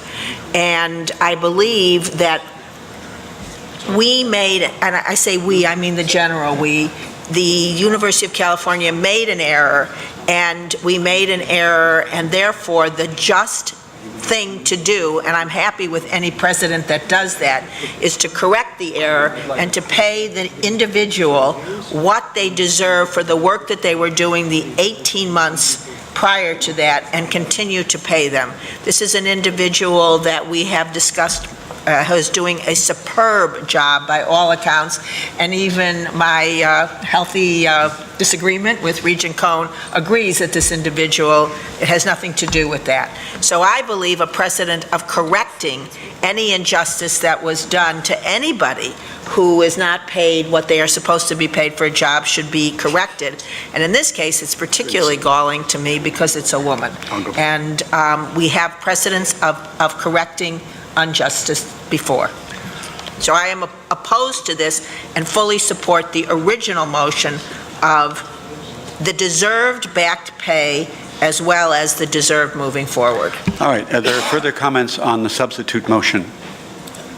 Sorry. President Napolitano. Yes, and I don't want to belabor the point. It's been discussed at length in committee, but for those who weren't at committee, let me just say that a mistake was made in how to compensate this individual. And as a result, she was underpaid for the work she was doing for 18 months. This is only, I think, in my 5+ years as president, I think only the second time we have brought a back pay corrective item to the regents. So this is an outlier, and so I would caution against thinking that it's some major precedent. I would also reassure the board that we are reverse engineering how this occurred so that it doesn't occur again.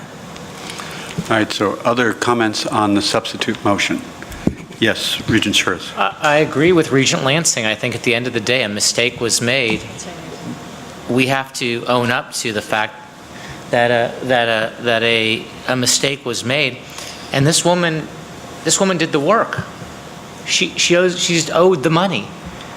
I understand the precedent. The precedent is obviously very, very important, but she's owed the money. She did the work. How did we make an example out of her for this particular case? It doesn't seem fair to her. And so I'm not going to support it. I think she deserves to be paid. She's worked hard by all accounts. She's a beloved employee. She's a valuable employee, somebody that the head of our healthcare system believes in greatly, and for her to not get paid, she's paying the price, and I just don't think that's fair. All right. Yes, Lieutenant Governor. So I've been trying to get my head around this because we haven't had access to, I think, all the information that might be helpful. But based on the president's assessment, what I'm hearing is that the only precedent that we are setting is that if there is an error that in my estimation is like an accounting error, not a reassessment of what she deserved, but that from the moment she took the job, it was assessed that she deserved to be paid more. So the only precedent being set is that if there is an HR error that amounts to something like an accounting error, that we should retroactively fix it. I think that's what I'm hearing. All right, Regent Elliott, Gareth Elliott, and then John Parris. Yeah, and I wasn't planning to speak on this in public session, but a number of folks have talked about it being an error, and in our previous discussions, it was never characterized as an error. It was characterized as something that wasn't discovered. She had not been promised this. It was characterized as having to do with it needing to make changes to MRZs. So I it feels like we're having a completely separate or different conversation than we had earlier, which for me raises even more concerns about what the hell actually happened to get us to this point. Right. Regent Perez. I'd like to associate myself with the previous comments by Regent Elliott. I'm in favor of approving this because I think as a basic matter of fairness, we should correct the fact that she was not paid correctly.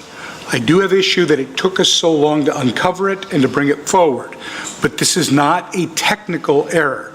This was a series of judgment calls and procedural issues. This was not an accounting error. This was not a rounding error. This was not an error of that category.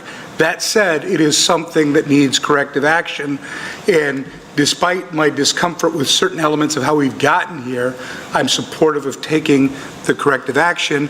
As such, will not support the substitute motion as presented. Any more discussion? Yes, Regent Butler. Thank you, Chair. And I feel in this moment to bring back the voices of the tens of thousands of low-wage workers who are employed by this system, who are doing the work every day, who have been working without a contract for the last 2 years, who this level of retroactive pay is not being offered to. It is not a judgment. My comments are not a judgment or a reflection on an individual that this particular incident is trying to correct. It is not an aspersion of anyone associated with it. I am having trouble reconciling our application of fairness and equity in one instance where we are not having that same conversation as it relates to the tens of thousands of workers that help to make this university run every day. All right, thank you. Maybe we should. Regent Park. Thank you. I want to associate my comments with Regent Butler's, Elliott's, and Cohen's. Again, this is not about, it is about a person, and it also isn't about a person. And I'm reminded of the conversations that we've had about fair wage for fair work and the deficiencies perhaps in implementation, and what do they do? Sometimes you can't make everybody as whole as you want to, and sometimes what you have to do is go forward and do the best you can by them. So that's my view, and I will support the substitute motion. All right.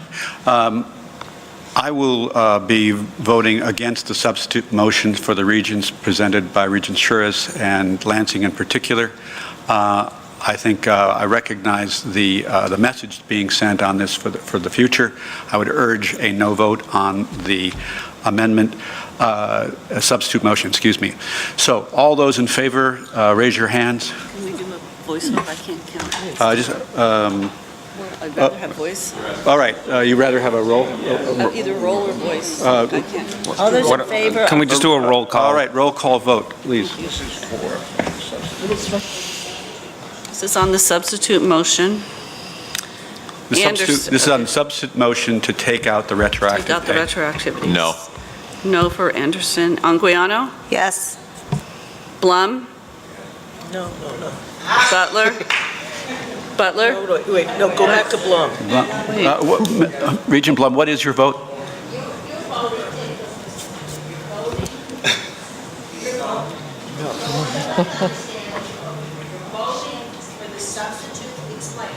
The substitute motion is to take out the retroactive pay for the individual from the proposal. Regent Lansing has opposed that motion. Regent Cohen she's opposed it. Regent Cohen has proposed that motion. All right. To vote yes is to vote. All right. Regent Blum votes no. Okay. Wait a minute. Butler? Butler? Yes. Cohen? Yes. Elliott? Yes. Estelano? Yes. Graves? Yes. Goober? No. Kiefer? No. Kounalakis? No. Lansing? No. Lieb? No. Makarishian? No. Morimoto? Yes. Napolitano? No. Oakley. I'm going to abstain since I wasn't part of the discussion. Park? Yes. Perez? Abstain. Sherman? No. Suarez? No. And Zettel? No. One moment, please. 12 to 8.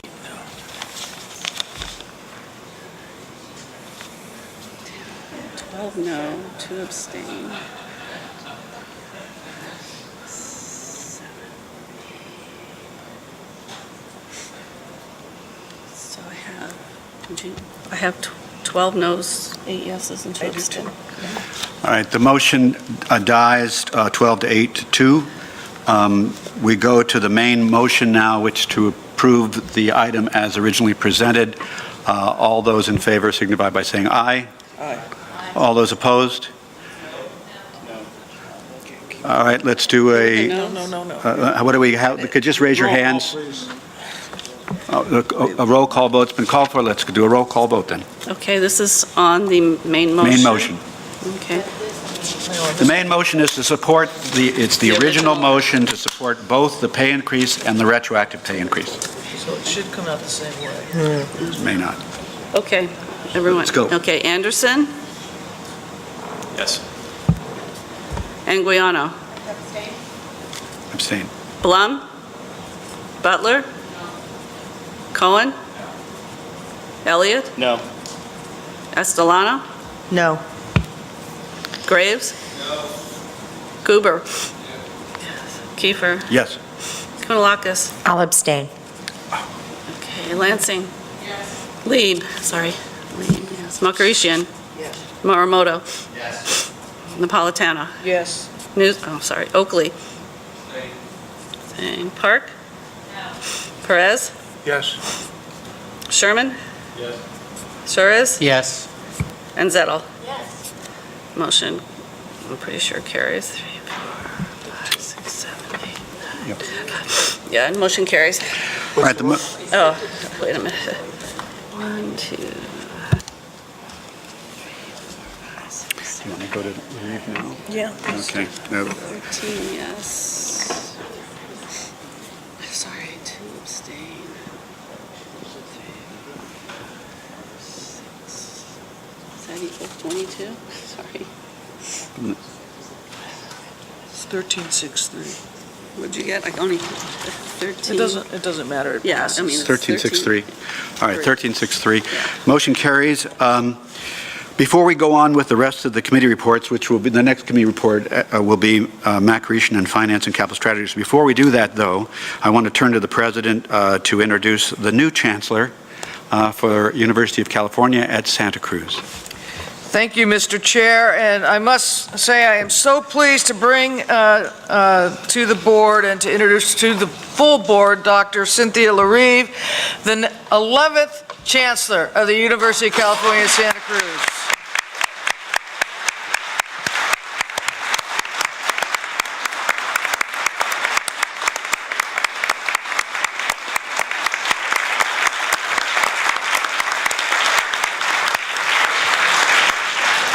You have some of her biographical materials in board books, but let me just say that Dr. LaRive is herself a first-generation college student. She is a bioanalytical chemist by academic discipline.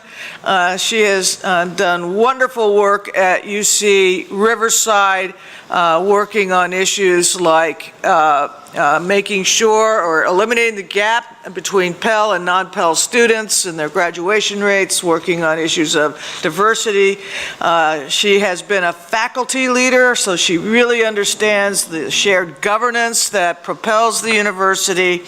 I just think she's going to do a spectacular job following a spectacular chancellor. So UC Santa Cruz is indeed very fortunate. So Dr. LaRive, Chancellor LaRive, the mic is yours. Thank you. I am humbled and honored to have the opportunity to serve as the 11th Chancellor of the University of California, Santa Cruz, an institution that embodies the best attributes of the University of California. UC Santa Cruz is a campus of unparalleled beauty with a unique tradition of innovation and purpose. To paraphrase a quote from the 1965 UC Santa Cruz Charter Address by Ansel Adams, as in science and art, whenever the opportunity for a new expression, a new concept, a new daring presents itself, we should leap at the opportunity, our impetuous embrace of the future tempered only by a clear awareness of past experience. Here at Santa Cruz, we have the promise of a superb future. More than a half-century later, it is clear that UC Santa Cruz lives up to the promise of the future that Adams predicted. Under Chancellor Blumenthal's leadership, UC Santa Cruz has made steady progress in a number of areas that are of importance to the campus and to me. As a public university, a major focus of our work must be on student success. Students should have both the freedom of intellectual exploration and access to educational pathways that allow them to complete their undergraduate studies in 4 years. Because spending a 5th or 6th year earning a baccalaureate degree places undue financial burden on the families of students, I look forward to working with the faculty and staff to identify and overcome barriers to 4-year graduation rates for first-time students. At the same time, we must also consider ways we can better support transfer students and those students we have for too long called non-traditional in attaining their educational goals. As we work to promote student success and increase graduation rates, our commitment to social justice compels us to ensure issues of equity and access are at the forefront as we strive to narrow the graduation gaps for students who are in the first generation of their families to attend college, are Pell eligible, or come from groups that have been historically disadvantaged. UC Santa Cruz is a national exemplar of the value of liberal arts training in a technology-driven world, boasting world-class scholarship and creative activities in the humanities and the arts. From founding the field of the history of consciousness to helping to navigate today's complex social and ethical issues, scholars at UC Santa Cruz are addressing our most complex problems, such as combating the effects of global climate change and understanding privacy in a rapidly evolving digital world of big data. UC Santa Cruz is uniquely situated to address the grand challenges that unite us as humans and to partner with the innovators and entrepreneurs of Silicon Valley to develop tools and applications that enhance our daily activities, work, and future. The research done at UC Santa Cruz stretches our horizons and our minds, from leading the search for habitable exoplanets to generating the first sequence of the human genome. UC Santa Cruz faculty, graduate students, and postdocs do research that is at the forefront of disciplinary excellence and that pushes the boundaries of the future through innovative interdisciplinary work with global impact. The new academic strategic plan being finalized by the campus sets the stage for a promising future of interdisciplinarity and of impact, bringing together researchers across disciplines to address critical academic priorities. I look forward to partnering with the Academic Senate as we move into the implementation plan phase of the strategic plan. UC Santa Cruz has long held a commitment to diversity and inclusion, ideals that are foundational to my core values. Under Chancellor Blumenthal's leadership, faculty and student diversity grew significantly. And because diverse research teams are more creative and successful, one of my goals as Chancellor will be to continue to expand faculty diversity, to improve our campus, and to serve as role models for our students and in our community. Together, we must strive to create a welcoming and inclusive environment for the next generation of thinkers and leaders. I know firsthand the power of higher education to transform the life trajectory of students, a transformation the UC Santa Cruz faculty and staff contribute to every day. As Chancellor, I look forward to being part of that effort, working with the campus and the community to help ensure that we meet our students' basic needs while providing them with a state-of-the-art education, including the extracurricular and experiential learning opportunities that will prepare them for success as alumni. In closing, it's with great enthusiasm and excitement that I accept the position of UC Santa Cruz Chancellor, and I look forward to the opportunity to work for and alongside the people who make up the UC Santa Cruz community. Thank you.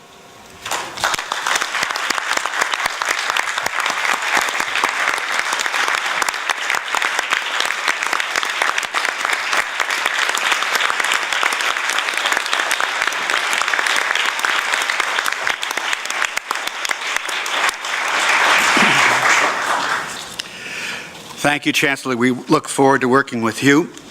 Now we'll go on to the less exciting task of Regent Macarishian's Finance and Capital Strategist. Thank you. So I resign from that position, right? Thank you very much. Yes, my committee is always filled with a number of items, and so we have 7 action items and 4 discussion items. Some of them I will have to read because of the legal requirements. So the first item was approval of long-range development plan amendment number 5 for the North District Development Plan and design of the North District Phase 1 project following action pursuant to California Environmental Quality Act's Riverside Campus. And this item is requesting that the region certify the environmental impact report for the North District, adopt the mitigation monitoring report for the North District, adopt the CEQA finding for the North District, and approve the amendment number 5, as well as approving the design of the North District, which will provide 5,200 student beds and on approximately 51 acres of property that will help the students. Number 2, action item was approval of long-range development plan and amendment number 4 for pursuant to California Environmental Quality Act. It's Upper Hearst Development for Goldman School of Public Policy and Housing Project on Berkeley campus. Regions are asked to certify a supplemental environmental impact report for the Upper Hearst development and adopt mitigation monitoring plan, adopt the CEQA, and approve amendment number 4 for UC Berkeley. This amendment accommodates additional academic space for the school, additional housing, 150 units for the faculty, and tearing down a portion of the parking structure and rebuilding a new parking structure. So regions are asked to certify the supplemental environmental impact report, adopt a mitigation, and then adopt the California Environmental Quality Act CEQA. There were some discussions for this item. There was some opposition from the city, which the committee encouraged the campus to work with the community, surrounding community, and also the city. The next item was approval of the budget, scope of external financing and design pursuant to California Environmental Quality Act classroom for Santa Barbara campus, and this item will add 51,000 assignable square feet and 95,000 gross square feet for 23 new classrooms for 2,000 more students at Santa Barbara. Committee recommended approval of this item as well, with a requirement for external financing, approving the external financing for $79,787,000. The next item was approval of design, following action pursuant to California Environmental Quality Act, Franklin Antonian Hall of San Diego campus. And again, the regions are asked to adopt the CEQA findings for this project, make conditions of approval, the implementation of applicable mitigation measures within the responsibility and jurisdiction of San Diego, UC San Diego, and approve the design of the Franklin Hall. This San Diego campus proposes 127,000 square feet of assignable square footage in a building of 187,000 square feet for $185 million to be funded from external financing. The regions are being asked to adopt the California Environmental Quality Act findings, and also the Long Range 2018 Development Plan. Next item was preliminary endorsement for the State Bill 14 for the Higher Education Facilities Bond Act of 2020. This is very important because for the first time since 2006, we are being, actually, if this item is approved, we will recommend the approval of this by the legislature, which will provide us with $8 billion of general obligation bonds, which will pay for some of the education and assist the campuses in developing the unfunded liabilities for capital needs of the university for the next 5 years, and also some of the mitigations for earthquake, which we estimated to be in billions of dollars, but the $8 billion would help us. The importance of this item is that if the item is approved by us or for recommendation to the state, and the state approves this, we can use these funds, and the interest payments on these bonds will come from the state rather than coming from the balance sheet of the university, which is the first time since 2006 that this will take place. So we strongly recommend the committee to approve this item. Next item was adoption of the endowment administrative cost recovery, and it's a straightforward 55 basis points or 0.55%, and apply the distributions from general endowment pool GEP to be made after July 2019. And the next item is adoption of expenditure rate for the external, for the general endowment pool. And again, this is an action item, and we would recommend approval for the expenditure in 2019-2020 of fiscal year remaining at 4.75 percentage point of the 60-month moving average of the market value of the units invested with GEP. The other items were discussions, future college living and learning neighborhood of San Diego. San Diego campus college system is an integrated component of the undergraduate student experience. The item was discussion of creating the next UCSD 2018 Long Range Development Plan, which anticipates the development of up to 2 more residential colleges to accept 4,000 students per college. That would include classroom facilities and housing, etc. The last 2 items were proposed. One was proposed Aggie Square mixed use development for UC Davis of San Diego campus, which UC Davis proposes to utilize 11 acres of the 145 acres in Sacramento to build housing as well as community serving uses, art and museum, music venues, as well as research, and also deliver high technology innovation, research and development in the 11 acres. There's going to be close to 2 million square feet of development in that acreage. The committee was concerned about the infrastructure availability, and we were assured that there is substantial infrastructure is available because that comes in from Sacramento, city of Sacramento, rather than the university itself, because UC Davis is the only campus that provides its own infrastructure, but on the campus, not on this parcel.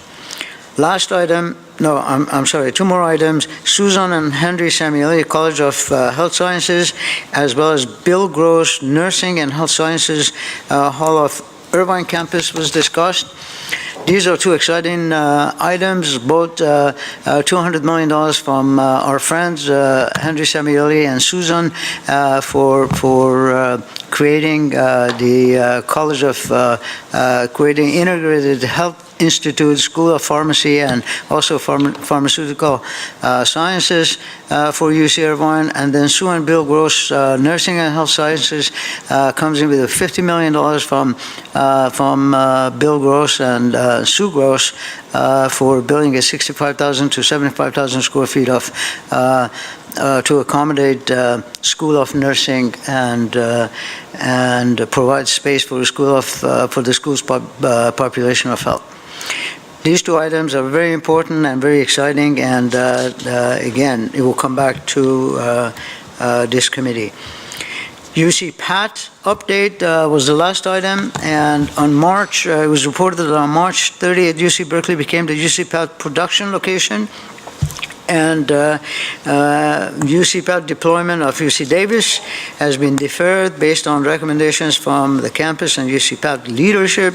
That will cause another $6 million addition to the budget, bringing the total forecast to $553 million, and that's my report. If there are any questions, details of discussions, and also the entire attachments to every one of those items are available both online and also on the videos. Thank you. I recommend the adoption of all the motions. It's been moved. Is there a second? Second. Discussion? Yes, Lieutenant Governor. So thank you so much. It was a very big agenda, and thank you for all of your hard work in bringing us through all these very complicated and significant projects on our campuses. I just want to encourage everyone to support the endorsement of SB 14. I have been haunting the hallways of the legislature over the last few months, grabbing every member I can to talk about this issue. Over the last few months, I've made my way around the state. I'm visiting all of the CSU and UC campuses, and I asked to see examples of deferred maintenance, and what I have seen has been very, very worrisome. There is no real mechanism to address the billions of dollars in deferred maintenance on our campuses, and I'm very worried that if this opportunity isn't seized and successful, it will be very difficult in the future to find an alternative. So I'm very much watching this and involved, and if anyone wants to talk about the process further, please let me know. It's likely to have some changes, twists and turns along the way, but I consider this to be extremely important, so I'll be spending a lot of time on it and be happy to talk further to anyone who wants to be more involved. Thanks. Chair Kiefer, if I may say something. Thank you, Lieutenant Governor. This is probably the most important item that has come before us. I know every item is important. Some of them are boring, as you said earlier, but this is the most important item because to date, since '06, every building that we have built, whether it was residential, classrooms, or whatever, we had to finance it ourselves with external financing, interest coming back from our own funds. So therefore, the funds that would have been available to all of the chancellors, deans, and so on and so forth, other than the student parkings or revenue financing like student housing and so on and so forth, that they support themselves. But if we build any research facilities, any classrooms, we paid the interest, and it came from our own balance sheet.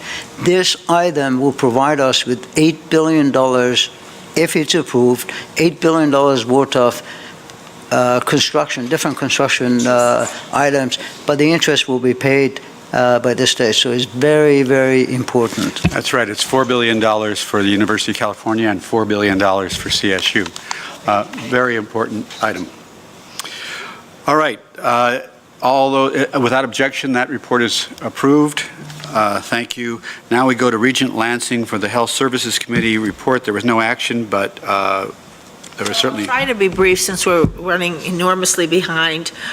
We spent most of our Health Service Committee meeting discussing the Dignity Health situation, which I think you've all heard a great deal about.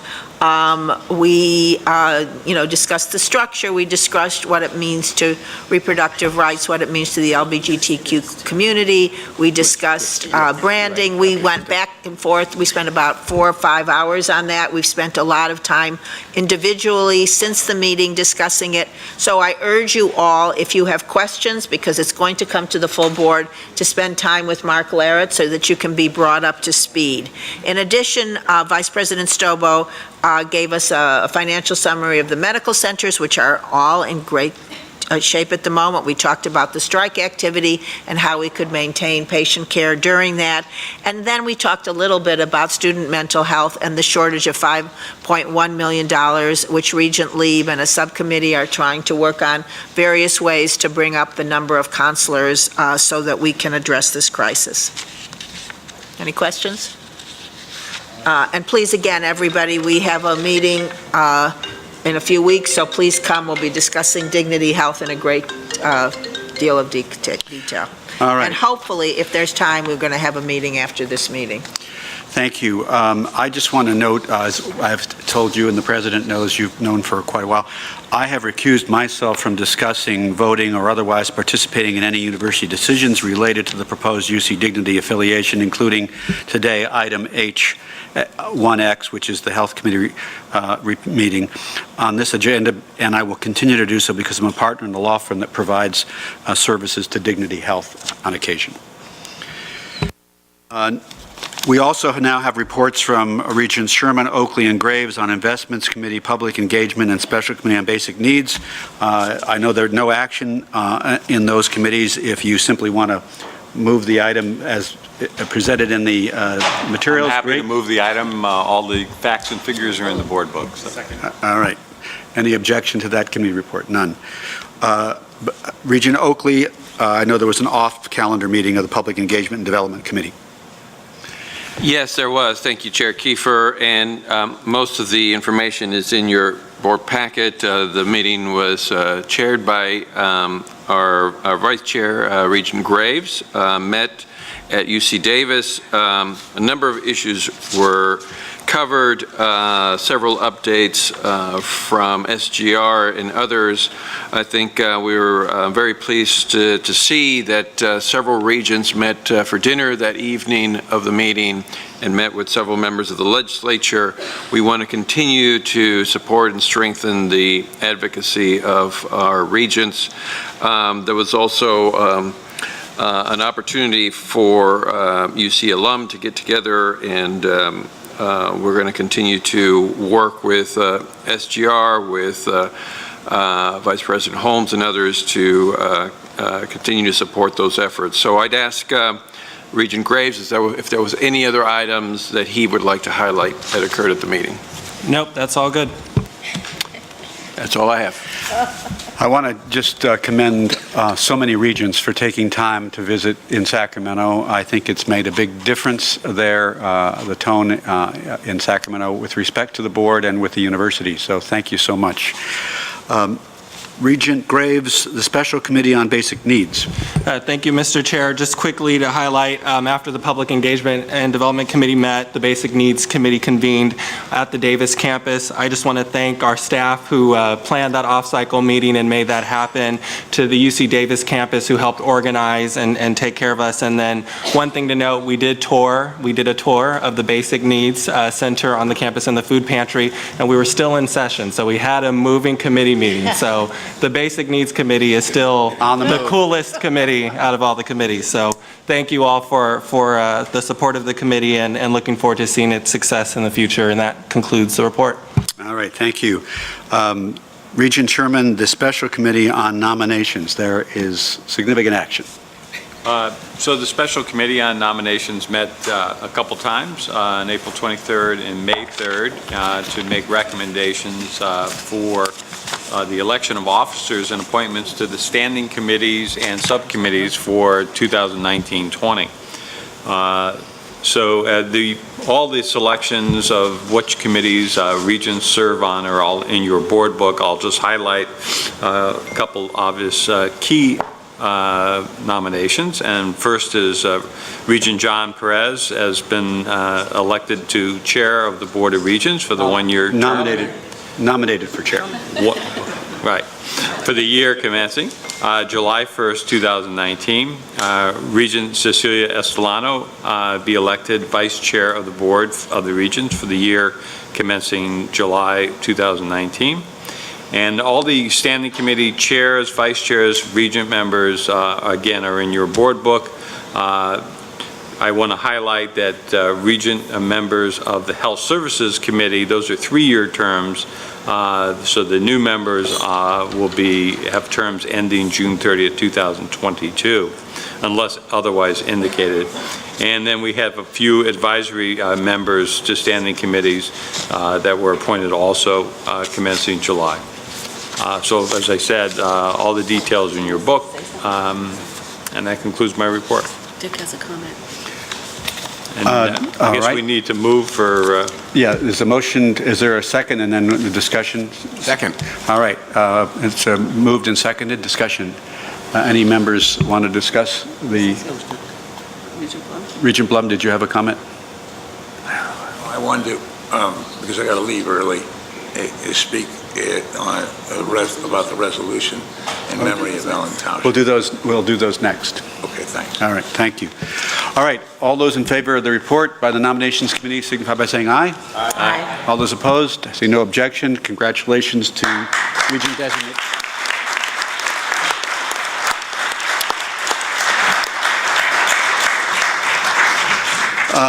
I'd like to jump now, as we've said, to some of the resolutions that we have in our May meetings, and first call upon Regent Blum for a motion for a resolution in memory of Regent Ellen Tauscher.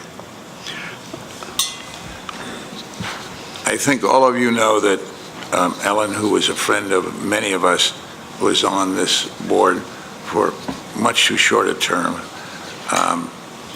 She was a great lady. She was a good friend of Diane's and mine for probably 20 years, and particularly worked with Diane on her agenda, her re-election, and she was particularly important to us because of her understanding of the work of the labs. Having been on that committee, I understood Berkeley pretty well. I think I sort of understood what they did at Livermore, and I would go to Los Alamos and not have a clue of what they were trying to do down there, but Ellen did. And, she was way too young. None of us expected her to pass on, but she did about 10 days ago. And among other things, we're going to give her the title of Regent Emerita. I'm never sure what this does to you after you've passed, but if ever she's entitled to something, this should be a minimum. So for those of you who got to know her, thank you for having been her friend, and for those of you who didn't know her, maybe we can pass around some history so you just knew what a great lady she was. So any of you who happen to be in Washington on Sunday, we are doing a reception in our house for Ellen, and then the funeral is on Monday. So if any of you happen to be in DC and want to come to the reception at our house, please let me know. So thank you very much. Thank you, Dick. Let me, to help Ann and the staff out, and thank you, Dick, the resolution that is going to be emailed, but we'll also distribute it in a moment, the formal resolution that you have proposed. Thank you for your comments. But we're going to jump back now to the items and give staff time to bring forth some of the other resolutions that we normally distribute, if we can possibly do that. So we'll vote on the resolution in a while? We'll vote on the resolutions in a little bit. Okay. But thank you, Regent Blum. I know that you had to leave and wanted to make that particular motion. We have unfinished business also with respect, well, let's see, it's item B6, excuse me. Approval of interim appointments for leadership changes at the Merced and Office of the President as discussed in closed session. President Napolitano. Yes, with the upcoming departure of Chancellor Leland at the UC Merced campus, we will undertake a national search for a chancellor, but given that she is ending before the next academic year, and given the length of time a national search takes, we will need an interim chancellor, and so I'm pleased to report that, and upon Chancellor Leland's recommendation and my strong concurrence, that we will appoint Nathan Brostrom as the interim chancellor at Merced. And since that will leave a vacancy at the CFO position at the Office of the President, Paul Jenny, the current CFO at UCSF, will move over and divide his time between UCSF and the Office of the President during the pendency of this interim item.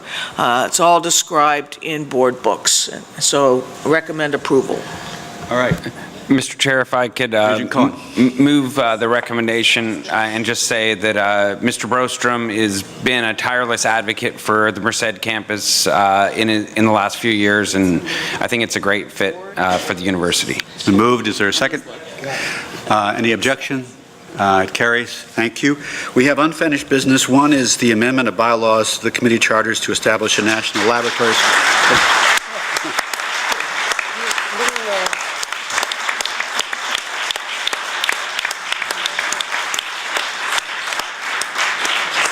Well, I apologize for not recognizing the spontaneous applause for that.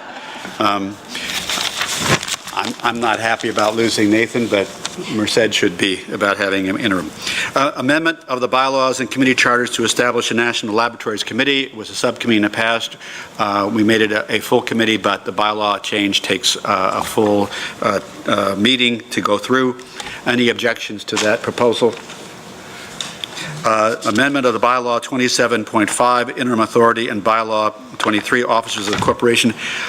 This is a technical amendment to bylaw 23.3 to correct the name of the investments committee, and an amendment to clarify the intent of the bylaws 27.5, interim actions, which would ensure two regions approve any interim actions that are in the purview of the governance committee. Any questions on that item? Without objection, approved. However, these items require a two-thirds vote, I think, Ann. Yeah, there's plenty of regions. Yeah, So all right. if there's no objections, Okay, you're good. good, thanks. All right, now let's go to the other resolutions. I'll email each one. You'll email each one. Regent Zettel, move adoption of a resolution for Chancellor Blumenthal. Thank you very much. It's my pleasure to read the Regents' resolution in honor of this great man.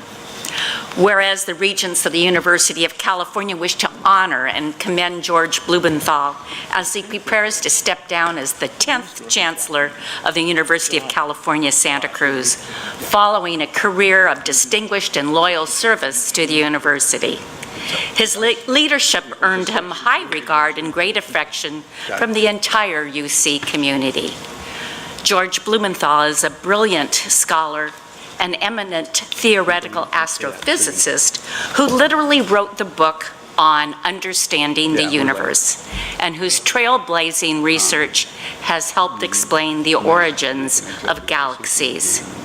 He has been a part of the University of California for nearly half a century, earning his PhD from UC San Diego, followed by becoming a faculty member at UC Santa Cruz, chair of the Department of Astronomy and Astrophysics, chair of the Santa Cruz Division of the Academic Senate, chair of the System-Wide Academic Senate, and finally, Chancellor of UC Santa Cruz for the past 13 years. Oh, there he is. Oh, sorry. I should have waited. As Chancellor, he has left an indelible mark on the Santa Cruz campus, successfully leading the campus's first fundraising campaign, increasing research funding, and stewarding the expansion of the campus footprint in a sustainable manner, as well as developing a satellite campus at Silicon Valley. Under his visionary leadership, the campus has opened new fields of study and graduate and undergraduate degree programs. He has burnished the reputation of the campus both nationally and internationally, and has championed the ideal of diversity, doubling the enrollment of underrepresented minority students and significantly increasing access for low-income and first-generation students. He has been recognized by his faculty and staff with the Oliver Johnson Award for Distinguished Leadership by the Academic Senate and the Outstanding Senior Leadership Award from the Council of UC Staff Assemblies. Therefore, the Regents express their profound admiration and gratitude to George Blumenthal for his dedication and commitment to the university and for his perceptive leadership of the Santa Cruz campus. The Regents also wish to note that those who have had the honor and pleasure of working with him have benefited greatly from his intellect, his dignity, his humor, and the warmth of his friendship. The Regents do take some comfort, though, in the fact that he will continue to be an active and vital participant in the life of the campus, and therefore, instead of wishing him farewell, we just rather say, fiat slug. Thanks, George.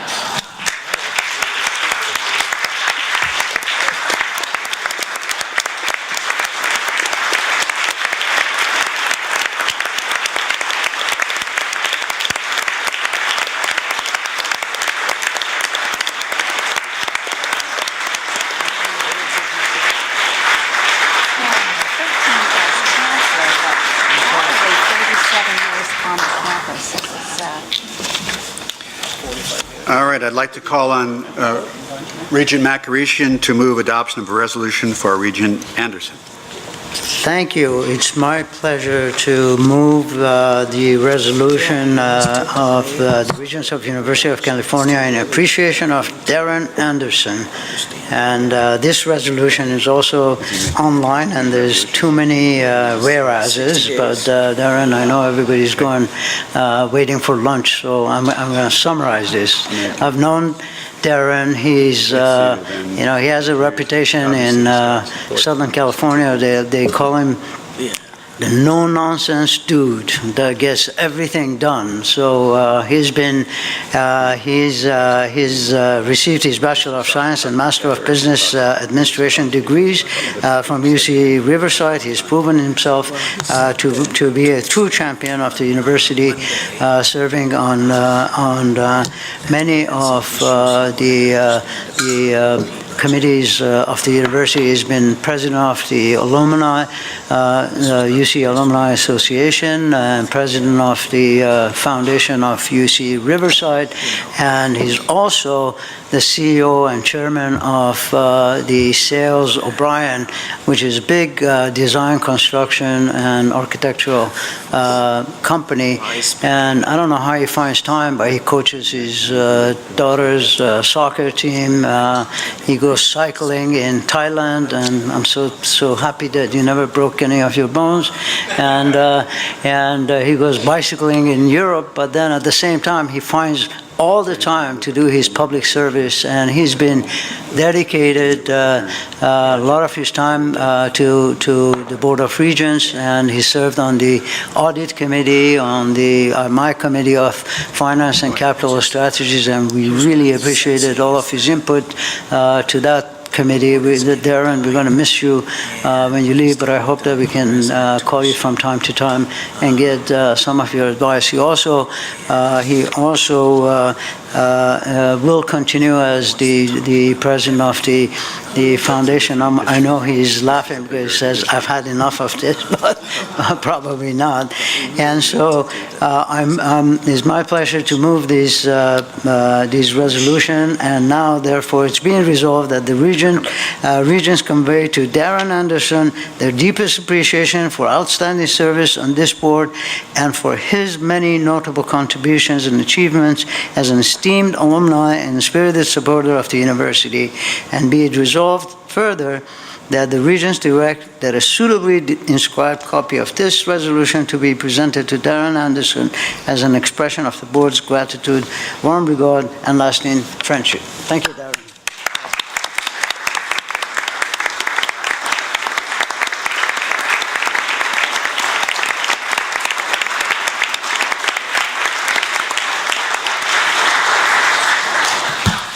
Regent Oakley, I call on you for adoption of a motion of resolution for Regent Graves. Yes, it's my pleasure to be able to present this resolution in appreciation of Regent Graves' service to the Board of Regents and more broadly to higher education in California in general. Many of you have gotten to know Regent Graves and he has certainly been an exemplary regent, not only committing himself to the work of the board, but also working on committees such as the Special Committee on Basic Needs. He was deservingly so appointed as Vice Chair of Public Engagement and Development, the first regent to be appointed in that type of role. He has certainly set the bar for a student regent, and I can clearly say that Regent Weddle has some big shoes to fill, because he does have some big shoes, but I've gotten to know Regent Graves very well, so much so that he is now a member of the California Community College Chancellor's Office, an office, by the way, that has a tremendous amount of confidence, and he's very welcome in that office. But nonetheless, it is my great pleasure to present this resolution in appreciation of his tremendous service, and in doing so confer upon Devon Graves the title of Regent Emeritus, which comes with all the privileges. I'm not quite sure what they are, but there's privileges there. So I move the motion, the resolution.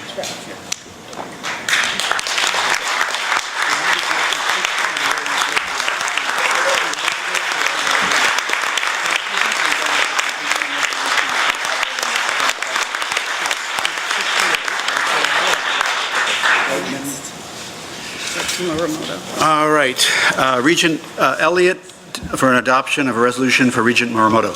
Thank you. It's my honor to be able to move this resolution for Regent Morimoto.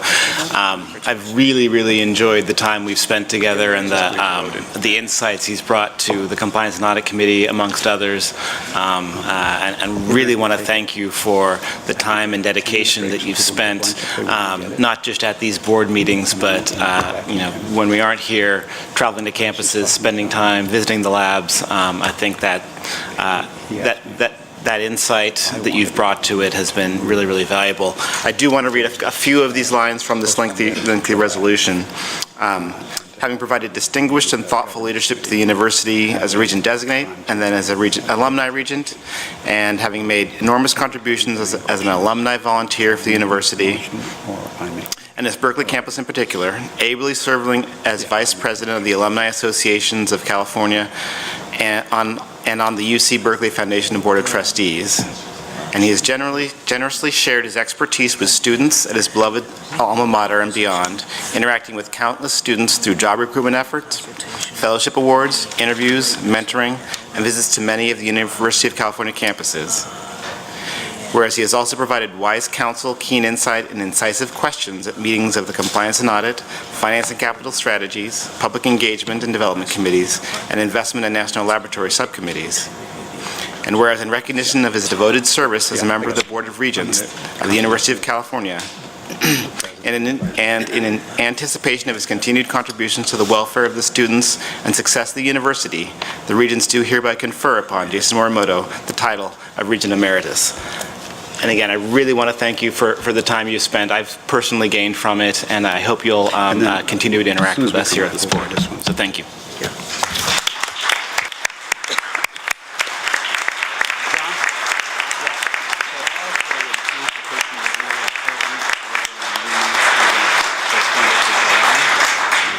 Move continuing resolution for 6 days.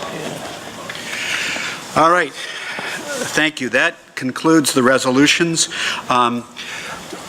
We are under a tight time frame. However, we've been sitting here for quite a few hours. I want to take a 10-minute break, allow you to take a break, stretch your legs, and get a bite to eat if you want to pull it in here. It's 10 of, we'll be at 1 o'clock, banging the gavel again.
because we need to, I know that you're prepared, I assume, to talk about B1, but we're going to talk about B2. And that is the approval of increase in undergraduate non-resident supplemental tuition, because I want to make sure we get this done and they're given the time. So that's the item before us. Let me call on the president. I know that Vice President Brosnan and others are there to talk, but President Napolitano, you want to make some introductory remarks? Yeah, thank you, Chair Kiefer. This item was brought to the board in March, but was tabled due to some concerns voiced by several board members in public comment. We heard those concerns loud and clear. We've spent the interim months amending the proposal to address the issues raised. The item before you would increase undergraduate non-resident supplemental tuition by 2.6%, roughly the rate of inflation. But it also now calls for us to set aside 10% of the new non-resident tuition revenues for financial aid for needy domestic and international non-resident students. Recent data show that about 10% of our non-resident students rely on student loans to cover a portion of their educational costs. Setting aside 10% of the new tuition revenue would allow campuses to cover the increased costs for those students, for example, or to assist other needy students for whom the increase might pose an obstacle to enrollment at UC. I believe that while the university is capped in terms of how many non-residents we can enroll at each campus and across the system, we should be mindful about admitting only wealthy non-resident students and work to avoid this. This proposal goes a long way to accomplishing that goal.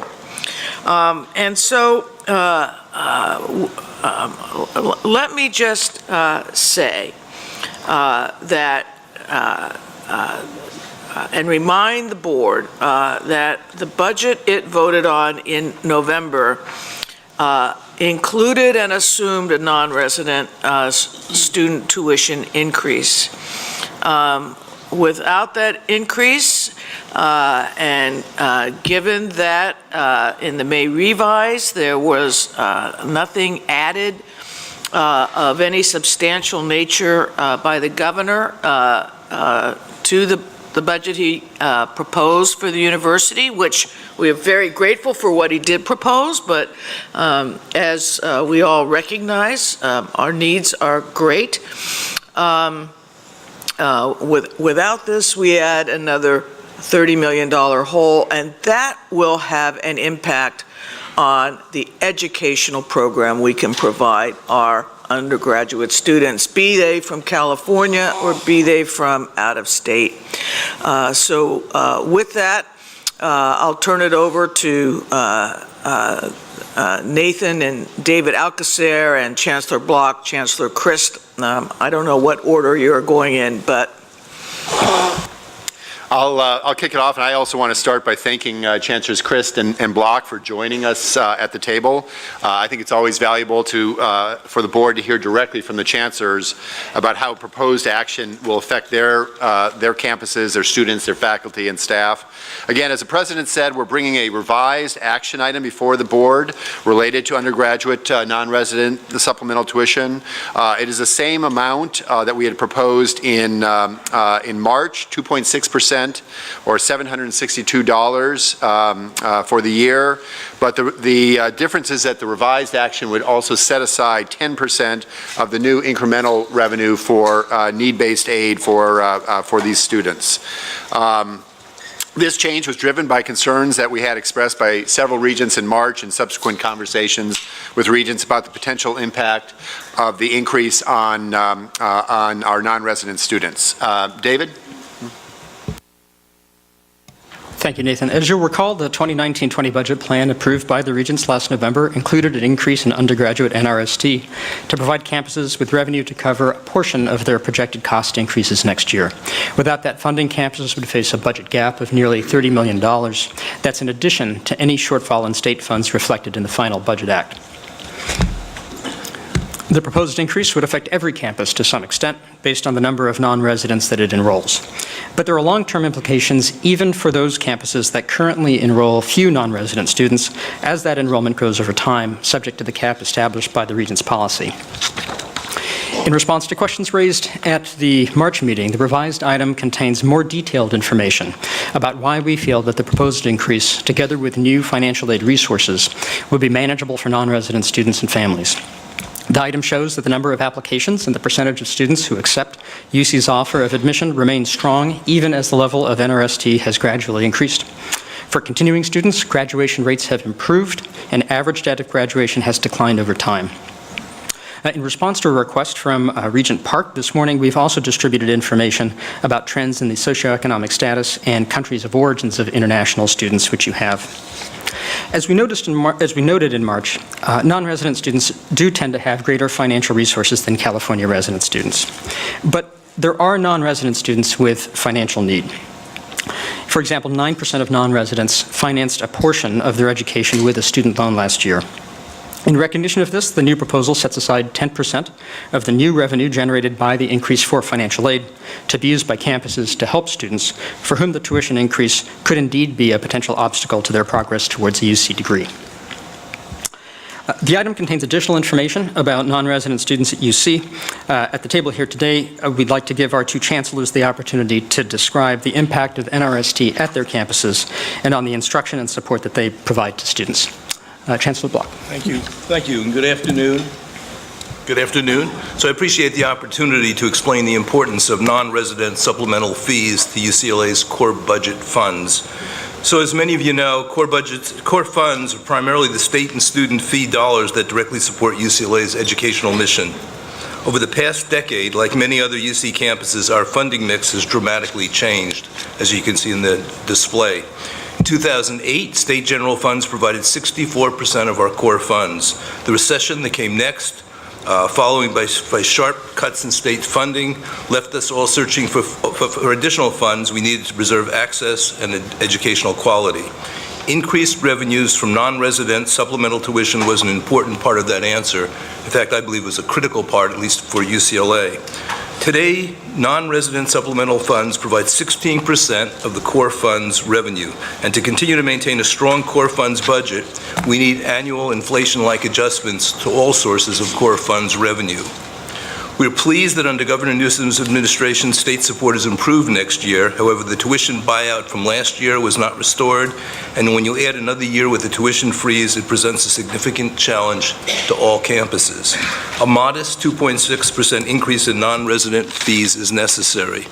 If you flip ahead one slide, we've highlighted the specific area where our core funds budget has really made a difference, and how we rely on these funds really to manage our largest student body in history. So UCLA is now at the largest number of students we've ever had. Since 2008, our undergraduate population has increased by 20%. UCLA has worked hard over this time to ensure student success and to improve our graduation rates, but this can only be done if we ensure enough class sections and seats to avoid creating bottlenecks. And we've had an extraordinary challenge, actually, as we've grown to provide those seats. Growth in non-resident fees has enabled us to add instructors and teaching assistants. It has allowed us to establish a special budgetary fund that our provost has used so that academic units can use those funds to expand course sections, especially in bottleneck areas, bottleneck courses. Today, and I'm proud of this, our graduation rates, both 4- and 6-year, are at an all-time best of 80% 4-year and 90% respectively, with a 12% improvement over our 4-year rate since 2008. And as you see, we've been able to increase sections, class sections, by 28%, and that has really allowed us to be able to speed graduation for our students. We know there's more to be done. We've prioritized improving graduation rates for underrepresented populations. So I think the 6-year graduation rate for underrepresented populations, I think, is at 5% less. I think is at 85%. So we want to close the gap and bring it to 90% over the next several years. Achieving this requires budget stability, and that starts with modest fee increases. So in closing, I'd like to stress that fee increases should be modest, carefully planned, and communicated early so that families have time to prepare. We also strongly support creating a return to aid for part of these non-resident fees, helping the students who really need it most. As was mentioned, some of our international students and other students do need financial help, and I think this percentage, the 10% return, will help with that. We think limiting the increase to 2.6% combined with the return to aid is the best way to move forward. We need these funds in our 2019-2020 plan, and we ask the regents for support. Thank you. Thank you for giving me the opportunity to provide a campus perspective on the importance of adopting this incremental increase in non-resident supplemental tuition. The stark reality is that state investment in the UC has not been sufficient to fill the revenue gap created by long-term reduction in state support and a 6-year tuition freeze. As at UCLA, increasing the enrollment of non-resident students and NRST revenue have been essential to meeting the needs of all Berkeley students, non-residents and California residents alike. Over the past 10 years, our enrollments have grown by 21%, and NRST has increased from 9% to 26% of our core budget, enabling us to accommodate the growth in our campus through expanded instruction and student support services. In fiscal year 2019-20, a 2.6 increase in NRST will allow Berkeley to invest in instruction, advising, faculty, diversity, and basic needs.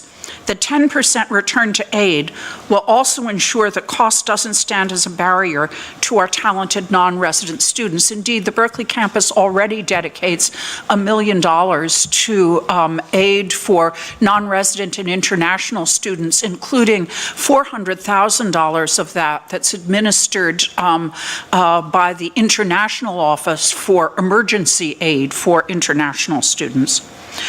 With respect to instruction, NRST is essential for Berkeley to maintain current levels of instruction and to meet increased demand for courses and sections as a result of growing enrollment.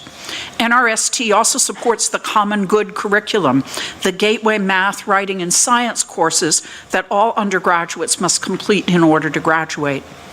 Academic advising and other support services are particularly critical to maintaining and improving Berkeley's strong student outcomes, including its excellent time to degree and graduation rates. NRST currently supports the Student Learning Center, the university's primary academic support unit, which serves over 12,000 students annually. Increased NRST has an especially strong impact on increasing the number of advisors in the College of Letters and Science, where the student advisor ratio is 560 to 1. As UC Berkeley's enrollment has grown over the past decade, the number of ladder-ranked faculty has remained flat, leading to an inevitable increase in the student-faculty ratio on campus. The university has launched a plan to increase ladder positions by 100 over the next 10 years. We need the increase in NRST to support this hiring plan. Consistent with its values, Berkeley has placed a high priority on increasing the diversity of its students. This involves meeting the basic needs of at-risk student populations, housing, security, food, and mental health. We currently use NRST to provide financial aid to undocumented students at Berkeley. We would also use NRST to support other areas of basic need. Without this modest increase in NRST, the campus would face negative impacts in each of the areas I've mentioned, including large classes and inadequate numbers of sections of those classes to meet instructional demand, which has a direct effect on time to degree, increased student-faculty ratio, potential negative impacts to student educational planning and academic performance, thereby making it difficult to improve time to degree and graduation rates, particularly for URM and at-risk students. NRST has been essential for the Berkeley campus in maintaining access and quality for our students, and I urge the board to approve this modest increase. With that, Chair Kiefer, we open up for discussion and questions. All right. I'm hoping that we don't need as much discussion as we had last time, only because I'm going to lose a number of you in just a moment. I had a request to speak from Regent Macarishian. I see that Regent Estolano has her hand raised, Regent Park. But I really urge, if you are supporting this item, unless you hear a substantial number of people opposing it, please don't echo what everybody else is saying simply to say something. I urge that. All right, Regent McAreeshian. Okay, so I'm going to say something. I have been an adamant opponent of this, but with a few commitment from the president, which I see one of them, which was returning 10% back to the students for help for the students. But I made the point that that should be just for existing students, because they're the ones that are really stuck, not for new students coming in. For new students coming in, President assured me that she will talk to the chancellors and raise funds to provide similar assistance to the people who are trying to apply. So this is very important that we apply that 10% for the existing students. They're the ones if their currency devaluated, they're stuck in here. It's 2%, but it's really 400% to them. So with that, I'm in support of this. Otherwise, my vote is still no. So it's a conditional.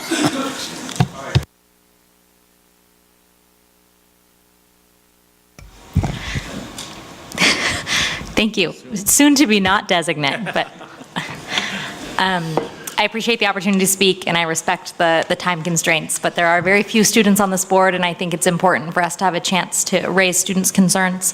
I appreciate the amendments made to the proposal. I'm just personally not convinced that they address all the issues. A 10% allocation for financial aid doesn't seem like it would alleviate the burden of food and housing insecurity that we already have data to show non-resident students are currently experiencing. I also don't see an explicit solution outlined in the proposal for non-AB 540 undocumented students, and if I'm missing something, please feel free to respond. I don't have a vote on this board, but I urge the folks who do to vote no. Let me address the first point, and then David can address the second.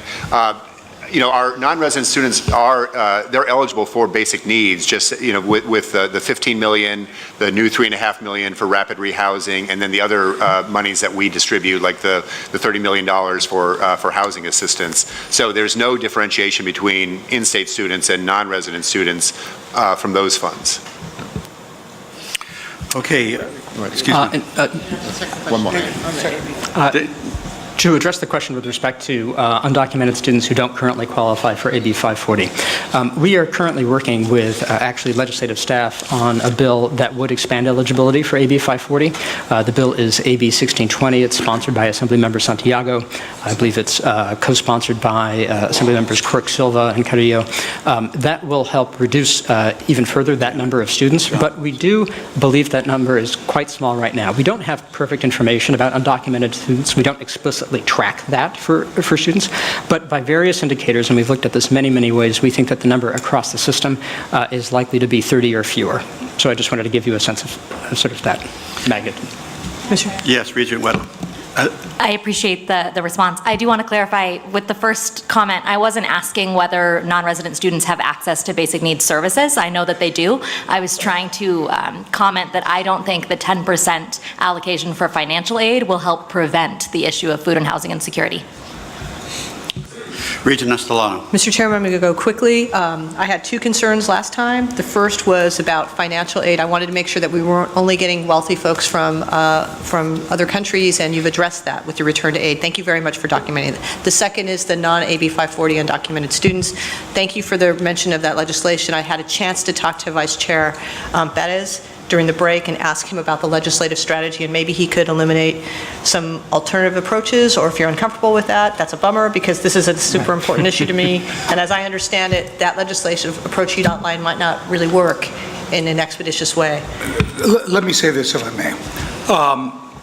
I had the same concerns that you and several others did about both not wanting to only have folks of means be our out-of-state and international students, and a particular sensitivity to folks who weren't eligible for aid. AB 540 limits what universe of undocumented students we can provide aid to. My commitment was to support this with the assumption that we have a fix that takes advantage of legislative authorization to be able to provide financial aid for the entirety of that universe. The Santiago legislation is a good vehicle. There may be other strategies that also create the opportunities for us to fix this. I'm confident that we can find a pathway that gets us this correction in time to be able to make financial aid distributions to all potentially impacted students, including non-AB 540 undocumented students. So, since this is, I'm sorry, Mr. Chairman. No. I will just say this. I mean, legislation is very fluid, and many things happen behind the scenes. I have, for what it's worth, I have confidence in leadership, both on this board as well as in the legislature, that there will be a resolution of this issue in an expeditious manner. So for that reason, I am now able to support this proposal. That's all I'll say. All right, Regent Graves, Lieb, Shuras, and John already spoke. Graves, Lieb, and Shuras. Just a question in regards to the financial aid piece. So some of the campuses already participate in tuition discounting for non-resident students. So how does this work out, and how will these funds go to the tuition discounting? How do we tuition discount currently with funds that we're charging? I just want to make sure I understand where tuition discounting goes into with all this. I can just answer for the Berkeley campus. We've created a form that's an equivalent for international students to the FAFSA, and obviously we can use the FAFSA for domestic out-of-state students, and we distribute all the aid that we have on a need, on the basis of need, and we would anticipate adding these funds to that pot. We also are quite active in fundraising for aid to undocumented students, whether they're California non-resident students or out-of-state. Gene, is that similar at UCLA? So then so the tuition discounting we consider it as financial aid then is what I'm saying? Okay, and then in terms of what's the increase, and if we approve this tuition increase, what's the increase on the financial aid amount compared to what we've had in the past, tuition discounting financial aid? What's the total increase? Just roughly speaking, I think it would be $300,000 for Berkeley, so it would be about a 25% increase in the amount of money that we're currently dedicating to financial aid for international and out-of-state students. Yeah, and so my final point is that is, $300,000 is a lot of money, but in this context of tuition charges for non-resident students, $300,000 is not a lot of money. So are we really going to get a significant increase with what we're selling as this financial aid plan when we've already been doing it? So my colleagues have been convinced because of this, proposal financial aid, but it's really not going to be a significant impact for students. So I just want to make sure my colleagues are aware of what they are voting on today. Thank you so much for answering my questions. I appreciate it. I may be wrong. I was thinking it was 10% of the whole, but it's actually, I think it's more like $500,000 for Berkeley, so it would increase it by 50%. Well, it would be nice to be sure about that figure. We have to make that decision today. Regent Lieb. Just very quickly, I just want to remind people that this is really not a 2.6% increase. It's really about a 1.5% increase. And the reason for it is you pay your it's 2.6 of the out-of-state number, but everybody also pays the $12,000. And so if you add your total number, it's more like a 1.5. And I want to just make sure that is correct, what I'm assuming. Okay, thank you. That is correct. All right, Regent Shuras. Regent Park. Thank you. So I really appreciate where this proposal has gone. I think that it's going in the right direction, and I appreciate the data and the work that's gone to it. And I don't think that there is any argument about the need for funds and the purposes to which they go being absolutely purposes that we want to support. That being said, I want to explain my continued discomfort. I feel like I'm close to being there, but I'm not there yet. And David, I know you said you passed around some of the data that you provided to me. I don't know if regents have that in front of them.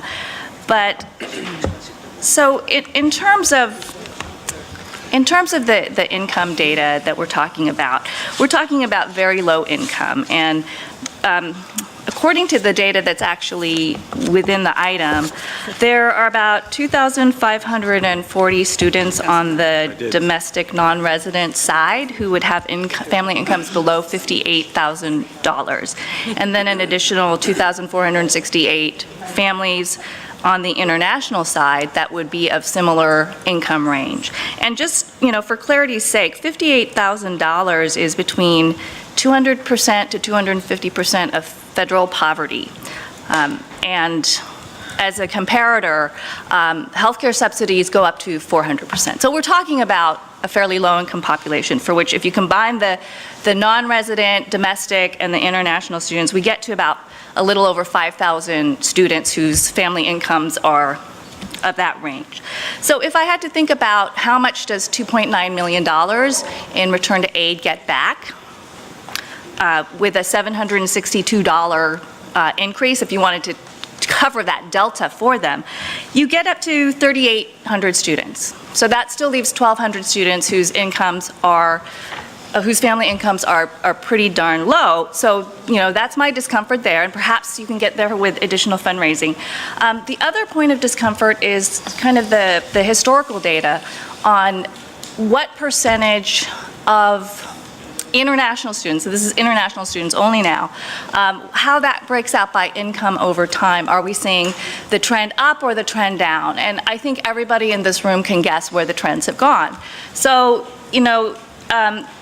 I appreciate the pull of the data, but since, 10-11, we've gone from the lowest income category of under $29,000 annual family income, which is a little over 100% federal poverty. So this is like pretty deep poverty now. We go from 8.7% of the international students in 10-11 down to now it's 2.9%. In terms of pure head count, everything's gone up. But the way we're looking at the data in terms of percentages, that income group has gone way down as a proportion. Next income group, and I will only do two more, we've had a high of 8.7% in that next higher up income category, but still pretty low, and now we're at 6.8%. Okay, well, I'm sorry, 14.9% down to 6.8%. And then obviously the really high income above $173,000, we've seen, a 6% increase, so that they now constitute 35% of the international population. So, we are where we are on that. I don't know that we can reverse the trend, but this is where we've gone, and it's not causative, but it's correlative in terms of as we increase tuition, people of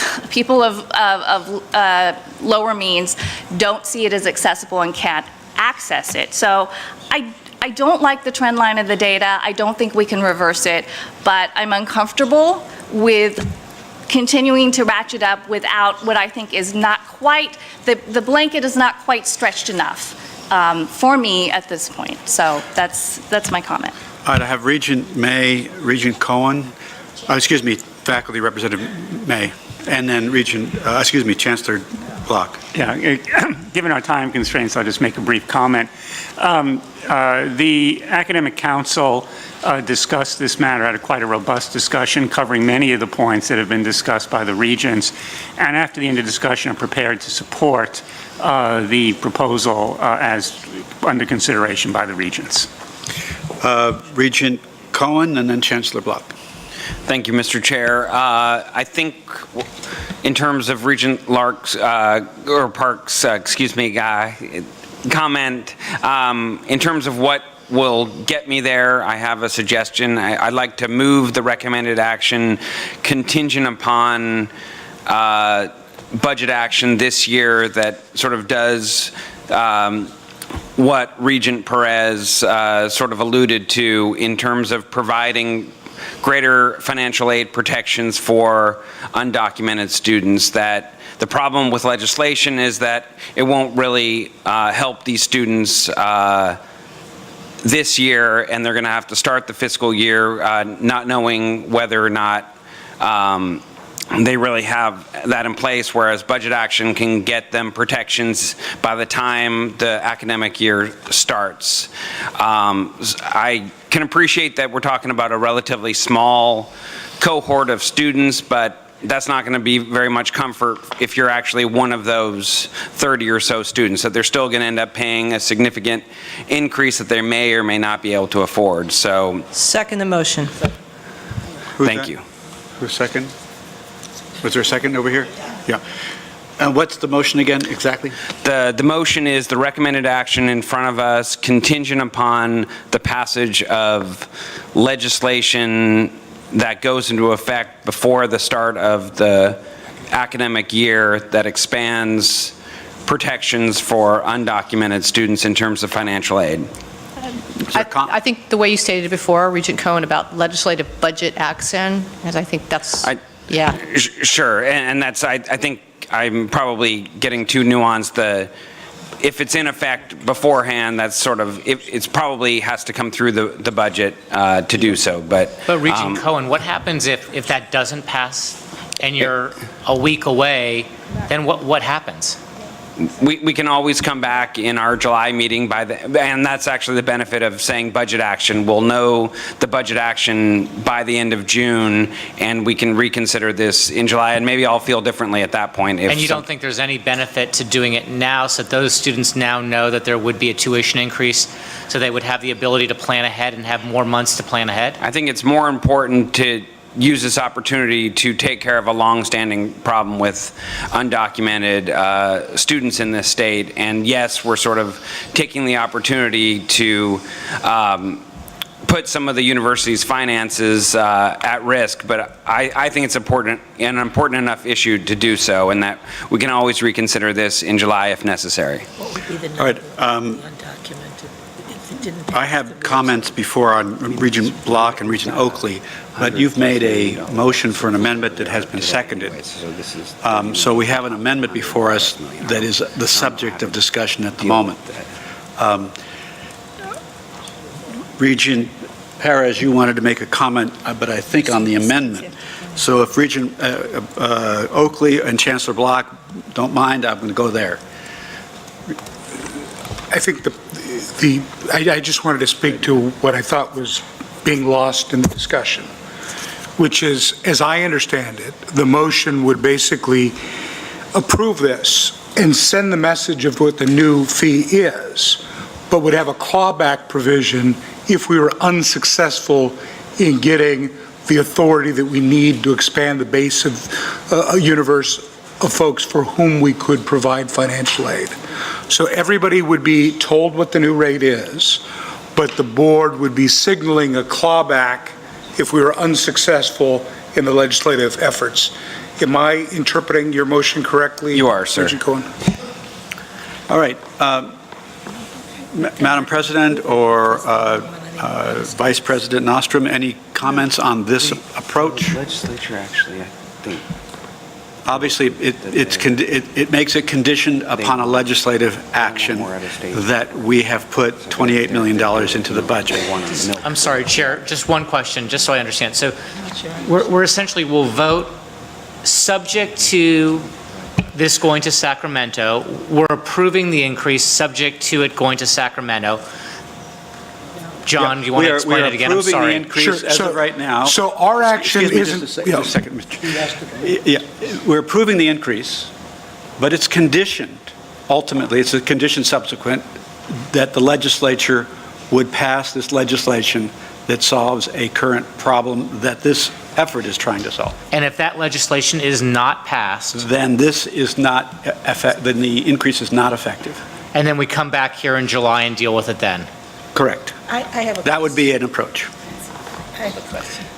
Yes, Regent Lansing. So, this is maybe not understanding the legislature, so someone can help me. I was asking Regent Cohn this. My understanding was that the legislature was opposed to financial aid and to out-of-state and international students, period. That their base is always saying, you know, I pay California taxes, why are you taking out-of-state students, why are you taking international students? So that's what I've always been told. So then my question is, why would they give us more funds? John? So I think a couple of issues are getting conflated here. I think you're right, so explain. So the legislative solution that Regent Cohen is conditioning this on is not an appropriation from the legislature. It's not structured in the way that we've structured previous requests for a buyout. What it's conditioned on is getting legislative authority to expand the base of folks for whom we could provide financial aid within the universe of folks that are currently limited by AB 540. So it's not. So they're not going to object right, to so that. it's not. It's not sorry, contingent on an appropriation. It's on authorizing language to expand the base for whom we could provide. Okay. We are still on the proposed amendment, but I had Regent Oakley and Chancellor Block wishing to speak. So my comments apply to the amendment and the previous action. And my comments are to the regents. We keep finding ourselves in these pickles, feeling pressure from the chancellors, rightly so, for their ability to run their operations. And I know many of you have been on campuses. You know how critical the needs are at the campuses. And then we find ourselves making decisions based on the needs for revenue, not on policy. We need to get off this hamster wheel. We have been on a hamster wheel, coming to meetings, making short-term fixes to long-term structural problems, and we never deal with the problem.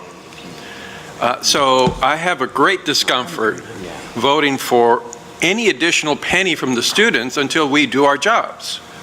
And that is take back the vision for the university and figure out what do we want to see. So it has, I understand. What is the mix of non-resident students and resident students that we think is right for the University of California? What is the right mix of first-time freshmen versus transfer? We spend a lot of time in our two-day meetings on things that matter very little to this conversation. I would like to see us at some point just step back, stop doing everything that matters very little, and focus on this question. What kind of university do we want to see, and what should that look like? And then that makes it a lot easier to make decisions about non-resident tuition or tuition in general. I am not against raising tuition. I am against raising tuition on students where there is no plan for the future of the University of California. We are putting Band-Aids on this issue. And, you know, we find ourselves arguing in the moment over a short-term problem when we never deal with the long-term issues. So that's the only comment I'm going to make. You know, you can continue to make this situation look better and it'll pass, but we're going to come back to this again in the next month, in the next year, in 2 years, if we don't stop and address the future of the University of California. So, Chancellor Block, and then I'd like to make a comment and bring the vote on the amendment. Yeah, I mean, I can't add much here other than to say that, you know, our costs keep going up and more revenue has to come from somewhere to cover the cost if we want to provide the same level of service. You know, we've worked hard to speed the time to graduation. Every quarter, we reduce our students' graduation time is probably $12,000 to $20,000, depending whether they're in-state or out-of-state. That's huge for families. We've got to keep working on reducing the time to graduation. These funds have been invested specifically to create more courses to speed graduation.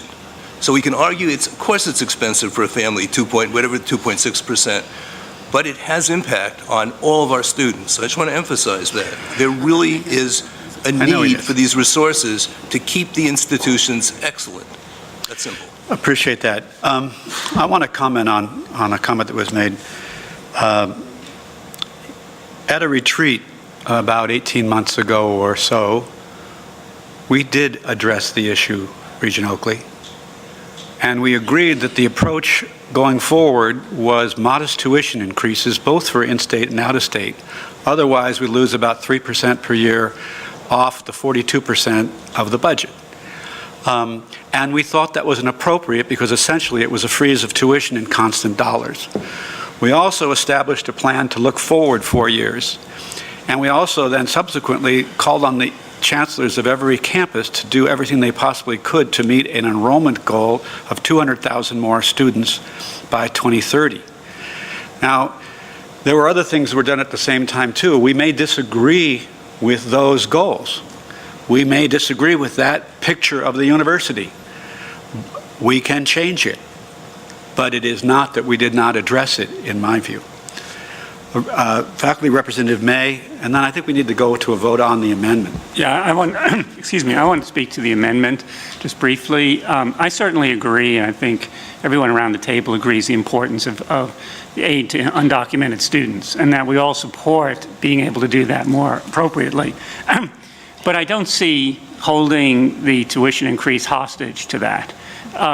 For reasons that Regent Suris brought up, and also to the campuses. They have to budget this money. They have to do the plans. You just heard what Chancellor Block said, how important these funds are. So I think we need to be able to move on this. If the idea is just we're waiting to see, I mean, you're kind of tacitly agreeing anyway to do the increase. So put our efforts into supporting the bill, trying to deal with it. If we can't get the bill, some other means to deal with the issues of undocumented students. But I don't see connecting this to the tuition increase. So the amendment before us is to approve the proposal, but subject to a vote by the legislature as described earlier by Regents Perez and Cohen. Pardon me? Yes. Is it possible to amend an amendment? I believe it is. What's your plan?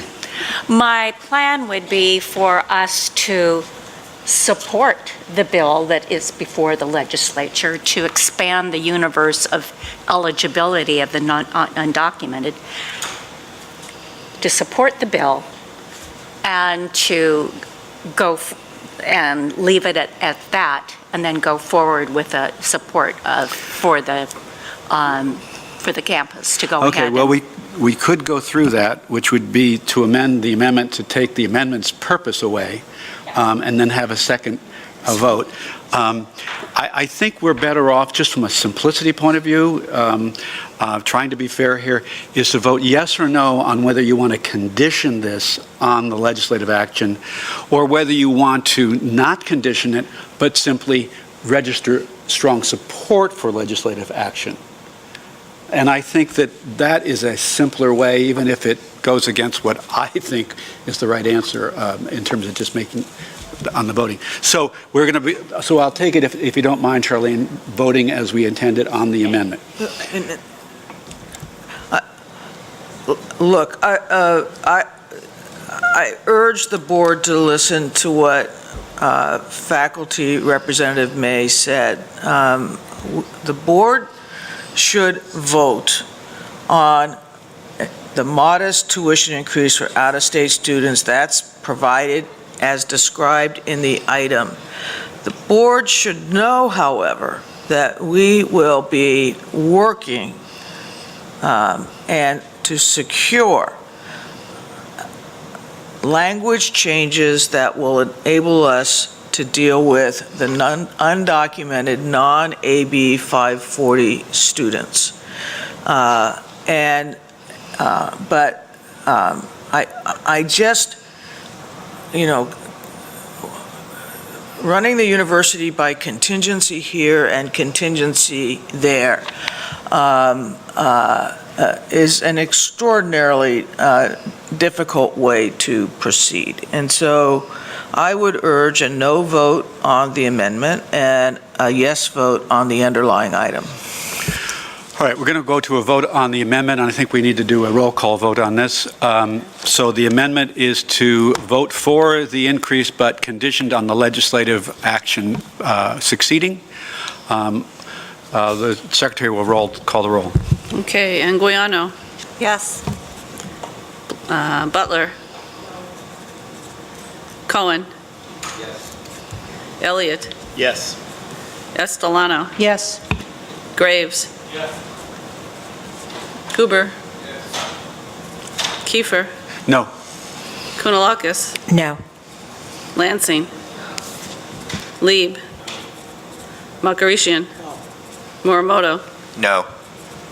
Napolitano. No. Oakley. Park. Perez. Yes. Sherman. Sures. And Zettel. Okey doke. 9, no. You still have to pass. You still have to do it. 9, 1, 2, 3, 4, 5, 6, 7, 8, 9, 10, 11. 11 no, 9 yes. So it fails. We're on to the main motion, 11 to 9. So He says it's over to yes. Oh. Hang on. What do you get, Janet? I thought you said 11 no, 9 yes. 9 yes, 11 no. Yeah. Did I say it wrong? All right, so it fails, 11 no, 9 yes. We are on the main motion, which is to prove it to the proposal as presented by the staff. Let's go through the roll call again. This is to vote for the main motion. For the main motion. Anguiano. Gwen just left. Oh, okay. I think she... Butler. The main motion to Main support motion. the tuition increase for out-of-state students. Okay. Butler's no. Cohen? No. Elliott?